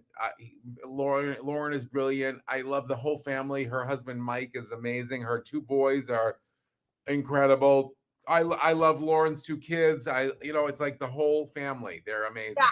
Did you ever meet Lynette? I have not. I've not met Lynette. Well, they were married for 17 years, but they've been divorced for a long time. So I don't know how long you've known Marilu Henner, but I've known Marilu for a long time, but we've really close the last 6-7 years. Okay, and when did you go on tour with Marilu last time? We just did. Where were we? We were somewhere recently. I don't know. I'm going to be in. She's doing a play she's doing the lead in a new play at Bucks County Playhouse in Pennsylvania, and she's gonna fly me in because we're gonna do her show on the weekends. Coming up. It's coming up. I'll get the dates and it'll be on my link tree. Let me know. Now, she used to be co-star on one of my favorite shows, Aurora Tea Garden Mysteries. With yes. Candace Cameron Bure. She's Oh done, my God. Well, she can tell you exactly how many, but she remembers all the dates and everything. She's done like 18 or 20 Hallmark movies. So oh my God. Well, I used to love her character when she was on Taxi because she used to put those men in their place. They were not going to dominate her. So she was, in my opinion, she was a very strong character figure on the show Taxi. Yeah, in that particular time period. So she has that talent. Like Kristin Chenoweth, like a few people that I work with they're just themselves when they're on stage. You feel like they're talking directly to you. You feel like you're in their living room. There's nothing fake about them. It's like the same as if you met them after their show. They're so present. They're right there. They're one-on-one with you. They make you feel like you're everything in the world. It's like, that's a talent that I don't even think you can teach that. That's just something. That's part of the biz too, because you got to know how to focus, pay attention, and not look. You know how you go to these parties and you're talking to people and they're like, their eyes are cutting, they're looking for the next best thing in the room. Absolutely. It's so annoying too. It's so tacky, and people don't even realize they're doing it. But as soon as I see that, I think, okay, you will not be a star in the future or a celebrity, because you're voted. Now what? So it's true. She does have the photographic memory, because I know Lynette had told me that she has a photographic memory, and I said, really? I don't think I ever met anybody like that. I bring my friends, when I introduce my friends to her, I'm like, tell her your birthday, and you'll say, or if she only knows she can only do dates in her lifetime. So if you say I was born in 1936, she can't do that. Oh, wow. She literally, and I said, what do you see, like a calendar in your mind? And she said, no, I literally see what I was doing on that day. So she remembers what she was doing, what she was wearing, who she was with. And this is something now she does in her show. She tells you what song was popular on the radio and the date you asked her about. That is insane. So when you say to her, I was born on October 7th, 1961, she says, that was a Saturday, and I was 5 years old, and I was in a pink, dress. Like, she remembers. That is crazy. I really have never, ever met anyone like that. I had heard of it in theory, but I never Have you ever met a dog this beautiful? Where is that dog? Where is it? First, what's the name? What is the breed? She's a husky like her daddy, mixed with a little shepherd. Look, she's got a perfect heart-shaped lip on the top of her head. Did you notice that? Obviously, you did. I just noticed that. That's so funny. You've never seen that before? It's a perfect lip. See, you will always remember me for remembering that. And then she's got like the Joker tears on her under her eyes. See it? Yes, look at my little baby. Joker tear. What a unique little baby. And she's so used. What's her name? Her name is Jinx. Jinx. She is so used to you bringing her on camera. She doesn't even bother opening her eyes. Nothing. So let's talk about. Yeah, go ahead. Let's talk about Kristin Chenoweth. How did you meet her? And you tour with her so much. Yeah, now she has a regular musical director who's a brilliant woman. One of the foremost conductors on Broadway. Her name is Mary Mitchell Campbell. And I literally get to work with Kristin so much because she's literally like the busiest woman in show business. And so whenever Mary Mitchell can't do a show, she'll call me and say, hey, can you cover me for this one? Can you do these 2 nights in Palm Desert? And I always call Kristin. I'm like, I hope Mary Mitchell's busy soon. I can't wait to work with you. Oh, I love her. When I was doing, I have a lot of casting director friends who, whenever they need a person who's a fluffy person, that's what we'll just call me fluffy, they'll call me and they'll say, Priscilla, can you just help me out? We need a fluffy person. So they called me to be on her show. She was a co-star on a show called Pushing Daisies.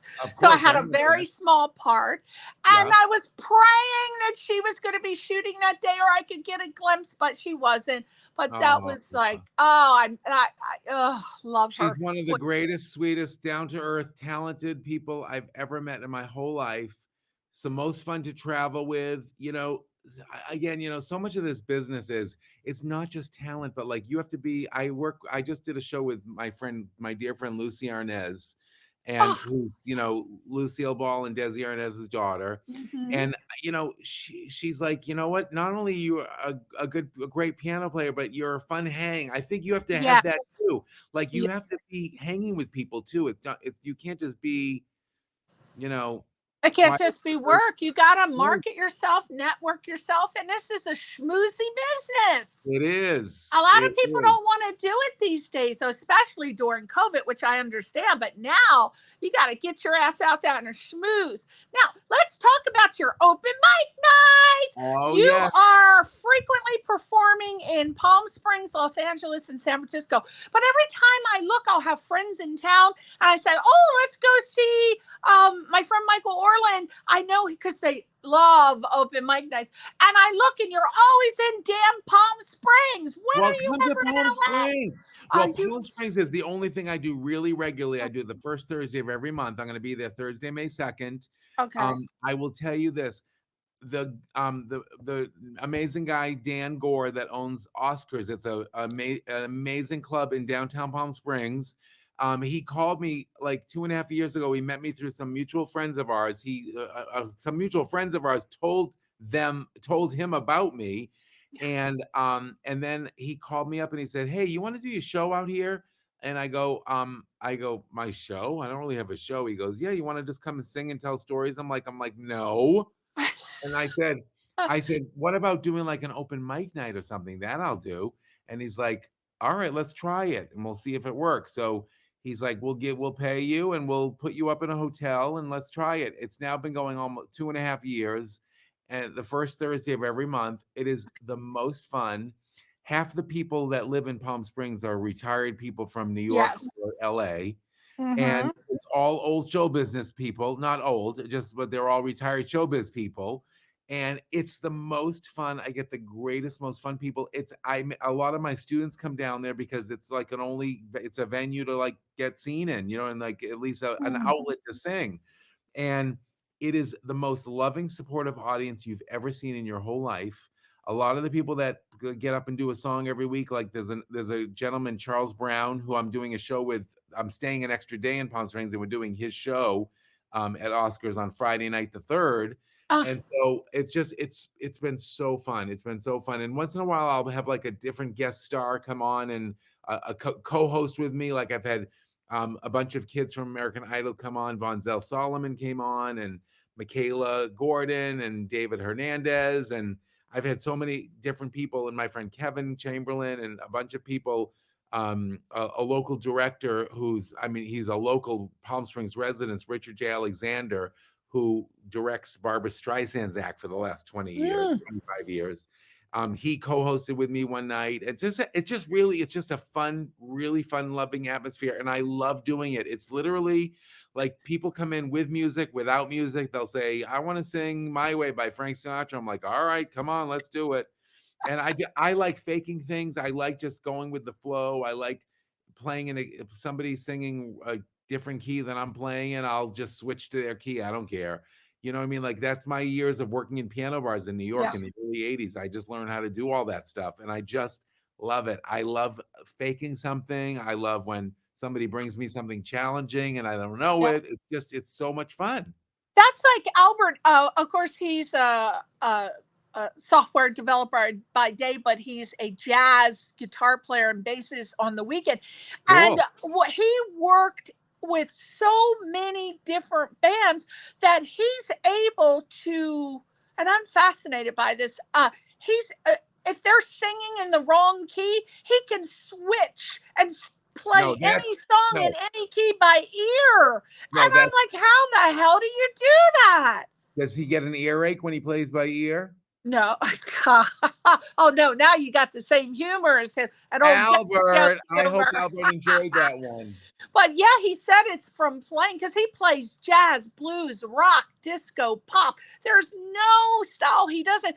And he likes it when he has to just come up on the fly and switch keys when they're not singing in the, because you know how they'll give you their sheet music and it's supposed to be in one key and then they're singing in another key. So he likes that. I would be very upset. Too. I love it too. So he should come sit in with sometime and he could play guitar and we can do some like a little instrumental thing. It'd be so fun. Oh yeah, are you talking about at where? Anyway, well, so I was doing my open mic in LA at this really fun place called the Write-Off Room. I used to do it at Vitello's upstairs at Vitello's. Oh yeah, the most fun. And then it was Michael Feinstein ran the room there, and he was so great. But he took his name off the room, and the room kind of shut down. Oh. And the people that were booking that room, these two amazing people, Ron and Irene, they went to this place called the Write-Off Room in Studio City, which used to be Oil Can Harry's. And it's now the Write-Off Room. And so I started doing my open mic nights there, but I'm actually looking currently for a new place to do it because they don't have a kitchen there. And so you can only have people 21 and over. And I just, like all my students that used to come to my open mic night, they can't come here because they don't serve food. I'm like, can you guys put a kitchen in? Does it have to be a bar? It's a bar where they only. Does it have to be where you're looking for your new one? Because no, it does not. Okay. No. Okay. No. I mean, I'm actually going to have a little meeting with my friends that run there's a small theater at the El Portal Theater that a bunch of people have told me I should go check out. Yeah, that would be good. I'm actually going to get in touch with them and have a little meeting with them and see if that would be good. Like even like a little theater space, just even if it seats 100 people. Yeah, because I have this friend who owns this really cool bohemian vintage store. And it's huge, and she has like a stage. You know what is it called when you step up? There's an actual stage. Yeah. And I don't know when she does it, but like every certain Thursday or Tuesday, she has performers come and perform in the space, and they have children, teens, because it's her store. She can let anybody she wants it, but she can't serve alcohol because of the children and teens. But it's a great space, and she has great lights, and I'll send the link to you, and you can check it out. But yes, I'm going to say yes to you because Albert will be honored to play guitar with you, playing piano, because he just loves your stuff so much. And I would love to come and be the best clapper, an audience member. But Palm Springs is so far for us. Christ, I just went to see.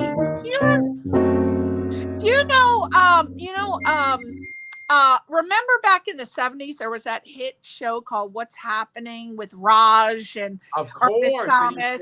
And then, so one of my best friends in the world is Ernest Thomas, right? And we went to see him. He was on Everybody Hates Chris. He was the one that says tragic. So we just went to see him, and he lives in Beaumont, and I thought I was going to drop dead. I said, oh my God, it's so far. And that's only an hour, but Palm Springs, I think that's like 2 hours, right? Yes, but it's not bad. It's not well, bad. All right. I will get a little group and come, and we'll make it a weekend. But are you sure that we can get in? Because it sounds like that's going to be. I will make sure out. You can get in. I will make sure you can get in. Not only that, my friend, I'm sorry, that's my friend Mary texting me. My friend Mary Schwartz from Las Vegas. And she's watching right now, and she's texting me. She's like, I'm loving watching this show right now. Mary Schwartz! Hey, girl, hey! Isn't Michael like the best person to interview? So Mary, let me just tell you. So when I first moved to LA, I was working. Do you remember the puppeteer in the 80s? His name was Waylon Flowers. He had an yeah.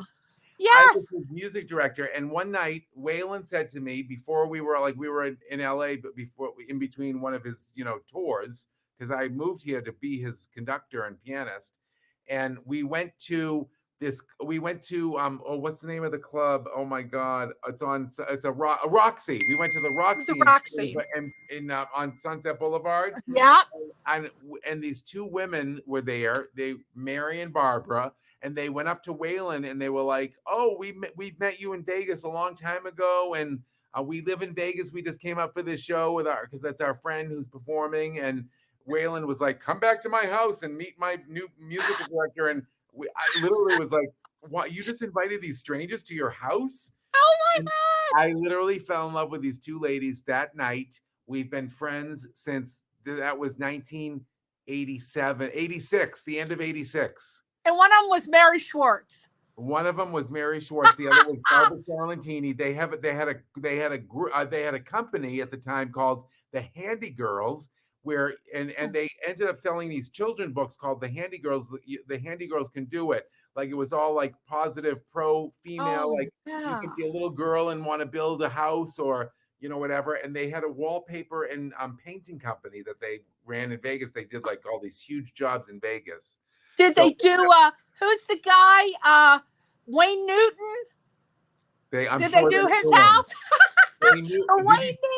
Did you see that house that was for sale? I saw that on TikTok. His house is for sale or something by the guy that bought it, and he's got like an airplane hangar there, an airport hangar.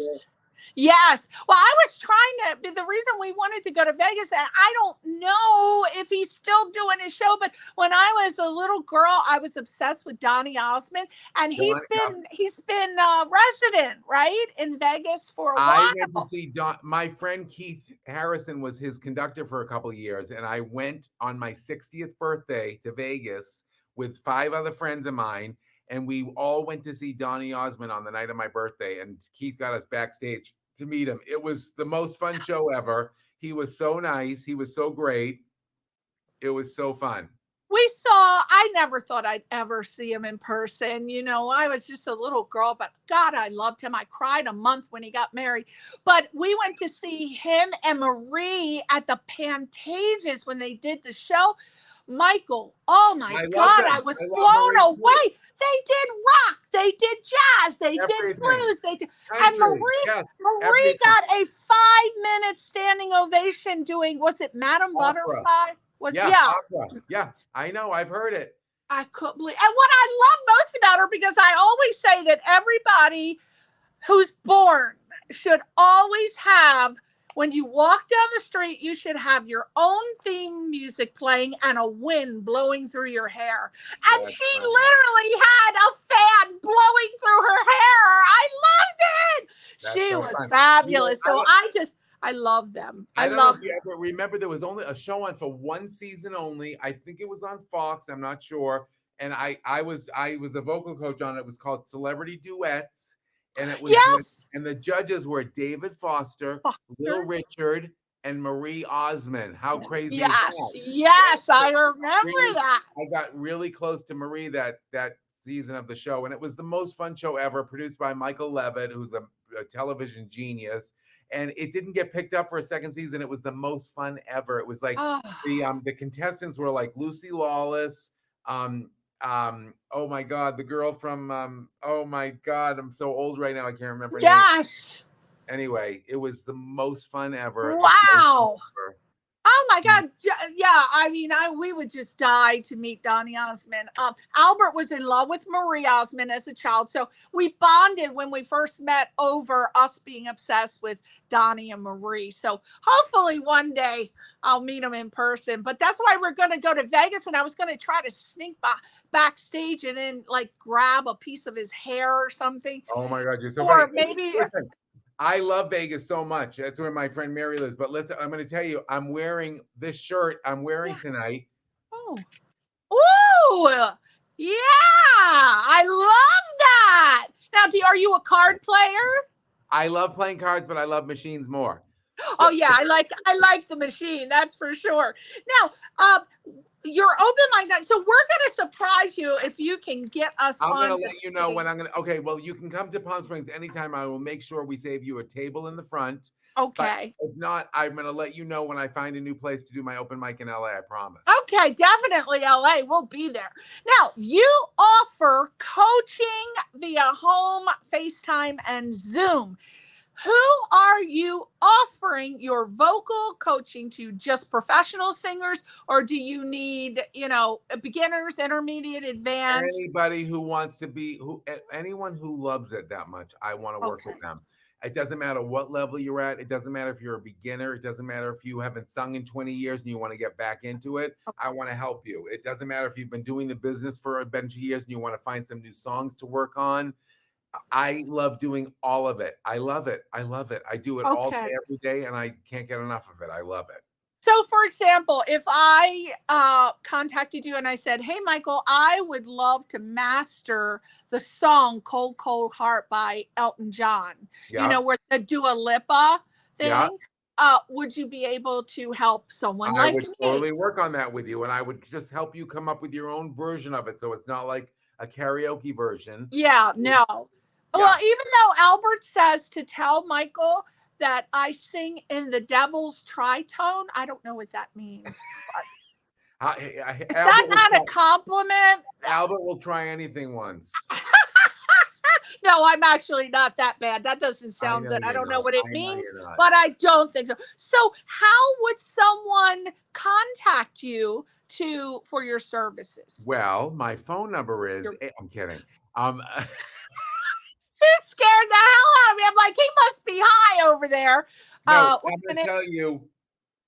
going to tell you that anybody can send me a direct message on Instagram or Twitter at Michael Orland, and on my Instagram at Michael Orland, there is a direct place to like message me, and so I will get an email from you and just say I'm interested in the sessions. A lot of people that will say, just call me up and say, how do you work? How much do you charge? And I will just let them know that. And I'm like, hey, if this is out of your price range, I have somebody else I'm happy to recommend. Whatever. So you don't have the price range on a site or anything. You talk to them. Right. Okay, That's got right. it. Now, we are going to be ending the show, but this is the surprise I was telling you about. So we're going to what the hell? Oh, we're going to now get to sample the type of expert advice that you would receive from Michael as we move on to one of our favorite segments of a musical profession related show. I don't know what the hell I typed here. That must have been high. With someone of Michael's expertise. So hopefully that made sense to you. Okay, so what we're going to do is to end the show, we're going to have you, Michael, listen to 2 songs that were submitted to us when we sent out the email saying that you were on the show. And of course, I had literally hundreds, as you can imagine. But honestly, I just picked 2, and there'll be more next time Michael's on the show. So hang on. So we just want you to, I'm going to play a snippet. So I think Albert pulled a minute or 30 seconds or a minute. Hopefully that's enough for you. And we just want you to give any tips or advice that you can give. These are not professional songwriters and singers. They are not. They're just regular old people. And then afterward, we will reveal the names of the songwriter and vocalist so they can say, oh my God, Michael, listen to my song. Ah! All right. So, So the first song is going to be called, Question Reality. I wonder why I picked that one. It's called Question Reality. So we'll listen to a little bit of that, and then we will tell who the songwriter is. And after that, we have one more song. So are you ready? Go. Go, Albert. Can't stop wondering about the state of my life. I'm going to work from 9 to 5, only to pay the bills and survive. This is what we do instead of hunting. I don't want to be just another worker. I like to question that reality. I love that. That's really fun and catchy. Who is that? Albert. No, is it really? Albert. He's only written 2 songs in his whole life, and that was one of them. And I said, you should really do something with that song. Who was singing it? Albert. No With his way. auto tune, he loves when Cher put that auto tune on that song back. You If I can turn back. believe in life after Yeah. love. Yeah. Okay. What I really loved was the words that he wrote, because everybody can relate to Wait a that. minute. Are we supposed to be? Is this like He's not a professional singer. No. I didn't It's know if you were supposed to chapstick do that time. Yes, he's not a professional singer-songwriter, but I loved it. It was really That fun was and it. catchy. It was really It's fun. really, then more so the words I really loved. So in my opinion, I like so he we said bo- the word toupee. I thought he meant like on my head, not toupee. Ah, wait, when were those lyrics? He did it. Ask him. They said toupee. Toupee. Oh, I thought, is he know I have a Albert, toupee? does that say to pay? I can't stop wondering about the state of my life. I'm going to work from 9 to 5, only to pay the bills See? and survive. Only This toupee. is what we do instead of hunting. Yes. Only to pay the bills. I was like, I pay- love that he put the word yeah. toupee. I love that he put a toupee in there. Yes, you love it. But isn't that a great song? I think it has loved it. potential.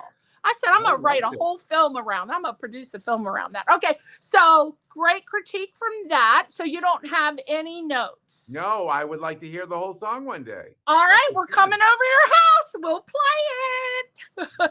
My documentary on Michael Orland featuring Question Reality. We'll have to work on that. Okay. The second song is called Mom. Okay. Okay. Laid in bed this morning, and I had you on my mind. Longed for your voice so sweet and kind. Just to hear you say my name, or lay your claim to all the love I feel for you. Yes, I owe you all the love you gave me. Oh, sweet. I mean, okay, listen to me. I don't know. Tell me who that was. Nope, you got to do the critique first. Okay. No, It wasn't me. That's for sure. It wasn't me. Listen, It's no one you know. Anybody that sings about mom is good in my book. I love the song. Sounds really pretty. I'd like to hear the whole thing. I would just like to fix a couple little pitch issues. That's all. Okay. But I listen. Here's how I work. I have to find the positive in everything. Listen. There may be things to fix, but first of all, I love that somebody's singing about their mom. Whatever. I think it's so great, and we all can relate to it. Right. And but I love it. It sounds like it just needs to be a little pitch, it needs a little melodyne, not even pitch, pitch thing. But so she needs to work. Maybe think about focusing on her pitch. Anything yeah, else? but it was pretty. It was a really pretty song. Did the person who's singing it write it? No. Okay, but it was really pretty. Yeah. It was Yeah. So when you so for the purposes of someone coming to you and they would say, hey, this is a song I want to work on, you are saying you'd want to work with her on pitch. Yes, I would just like to make sure like we're singing the right notes and that she's singing it on purpose on those. And there's just a couple that were like a little under pitch and a couple that were a little sharp. That's such an easy fix. That's such an easy fix. And especially in the studio, the way we can do it today. Yeah. Take that vocal and fix it as is right now. Oh, maybe with the auto tune that Albert was. But not even there's another thing called melodyne that's different than auto tune. It doesn't like change your voice. It's not as noticeable as auto tune is, but it can absolutely be fixed. Now, if this person wanted to sing and perform live, and you can't use melodyne, no, you cannot. No, but then you still have to be able to sing like a little bit on that live. But I'll tell you, if Here's my thing. I'd go see a singer if they were connected to their lyric and they were singing about something and they made me feel something. I would forgive a little thing here and there. I really Okay. would. Now, if Okay. they're not they're just singing it and they're just like robotic and there's not a thought going on in their head, I'm not interested. But if you Yes. are connected into your heart and to what you're singing about, I buy it. Right. If they're performing it, If they're that performing it, makes a difference. yes, it totally does. It does. So the songwriter for the first song, Question Reality, is, of course, my beloved husband, Albert Biko, who's not a he has no desires to be a songwriter or Okay. professional singer. But those songs, I wanted to make sure that we use people that gave permission for you to I hear. love that. I love You know, that. I'm not going to play songs of people who didn't give permission. So, of course, no lawsuits on Albert's end. And then the other person I got permission from via email was the songwriter, David Stahl, and the singer was Lynette Lesko Henner Stahl. Oh, fun. Yeah. So there you That's go. so fun. Yeah, they're a cute little team. Yeah, so that is, and the last thing I'm going to ask you is, so thank you for your submissions. In your expert opinion, Yeah. what are just give one and one. What are the pros and cons of pursuing a career as a musical director, associate director, or in any jobs that you have set? I'll tell. I don't think there's any cons to it. I mean, the pros are I get to meet all these amazing people. I still pinch myself when I meet certain celebrities, and there are, I still work with people that make my heart jump, and I'm a fan too. And like sometimes, like when I remember when my friend Mark Shaman, who's an amazing, brilliant Tony Award, Grammy Award winning songwriter, arranger, pianist, everything, when he introduced me to Patti LuPone and had me work with her for a while to teach her a song that he had wrote she had to record in the studio. It was a thrill. I was as much starstruck as I was. I knew I had to get the work done, but I was like, I'm at freaking Patti LuPone's house teaching her a song. Yes. And it's like those pinch me moments still happen for me every day. Yeah, and as long as you have a day job starting out to learn your craft and your Absolutely. instrument. Well, listen, I took lessons my all growing up from 4 years old till I graduated high school. I took lessons. I feel like I did the work. I used to beg my piano teacher. I'm like, can I please sing? Can we please do the Billy Joel songbook today? Can we please do the greatest hits from Guys and Dolls? And she's like, nope, do that on your own time. We only do classical here. And I'm so happy she did that. I mean, like I learned so much. It was the basis for everything classical. Yes. And one thing you would say, characteristic traits. For example, I'll start this off with, if you want to pursue a career and in anything, you have to make sure that you have characteristic traits that go along with the talent stack and the skill set. For example, if you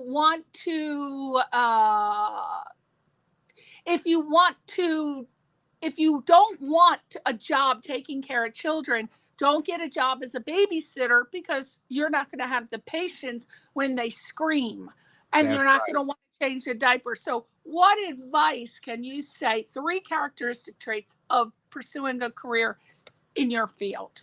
Well, I say this. I say you have to be open to learning all styles.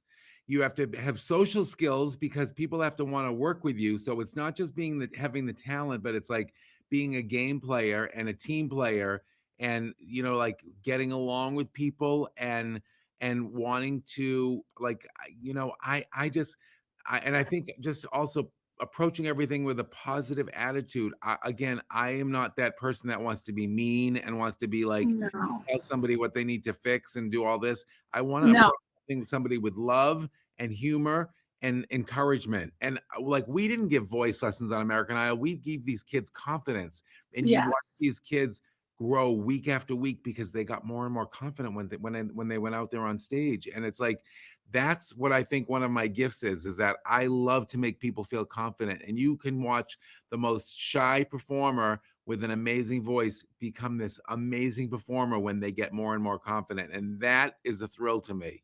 But Yes.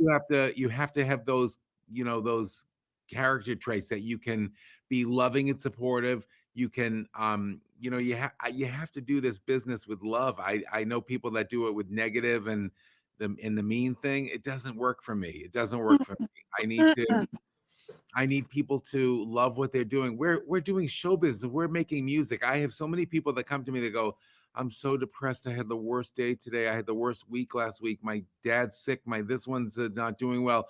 And they come in and sing for an hour and their life changes. I watch it. I watch what happens.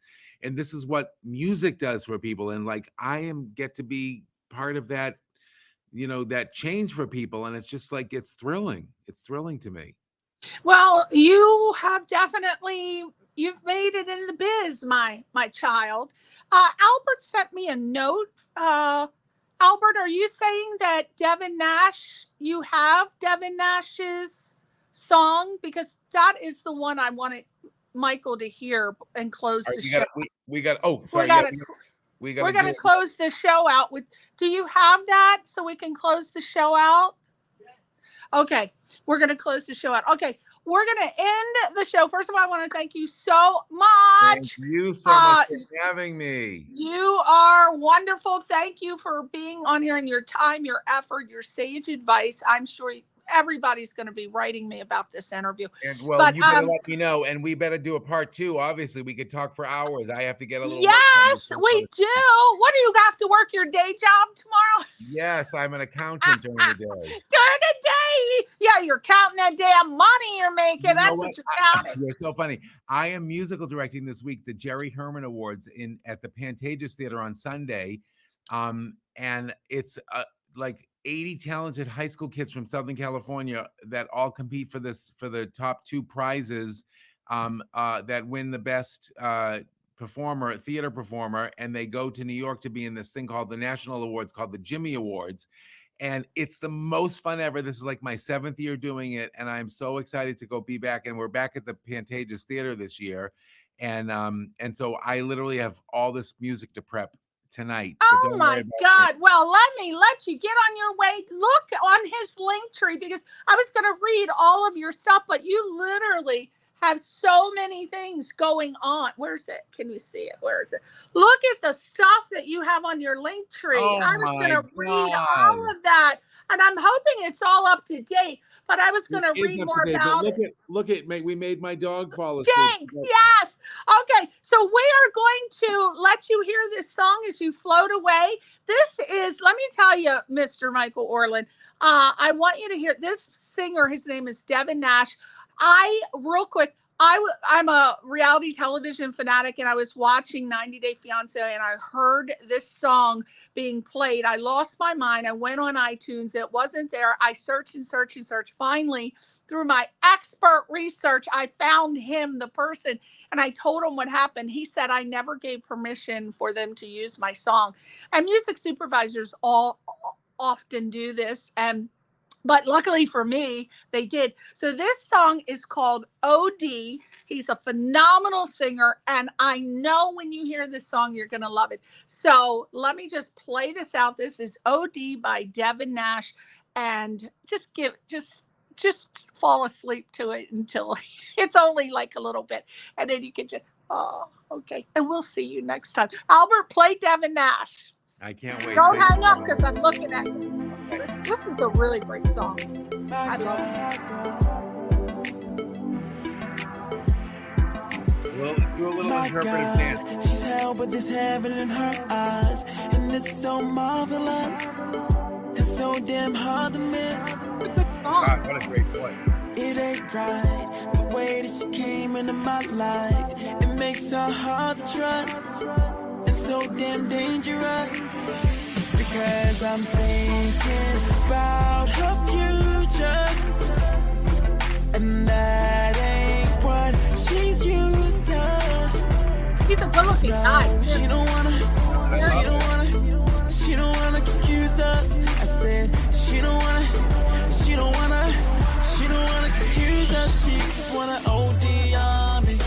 what the hell OD on me.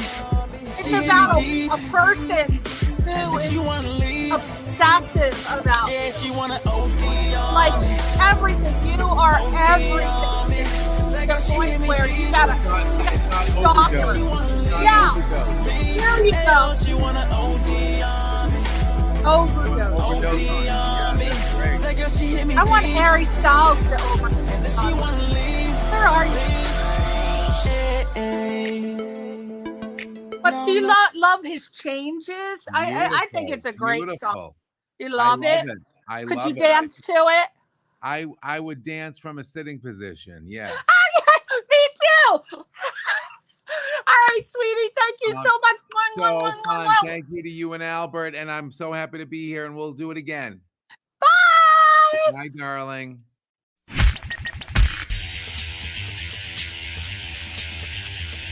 You're listening to Question Reality. Question Reality with Priscilla Leona. Priscilla Leona.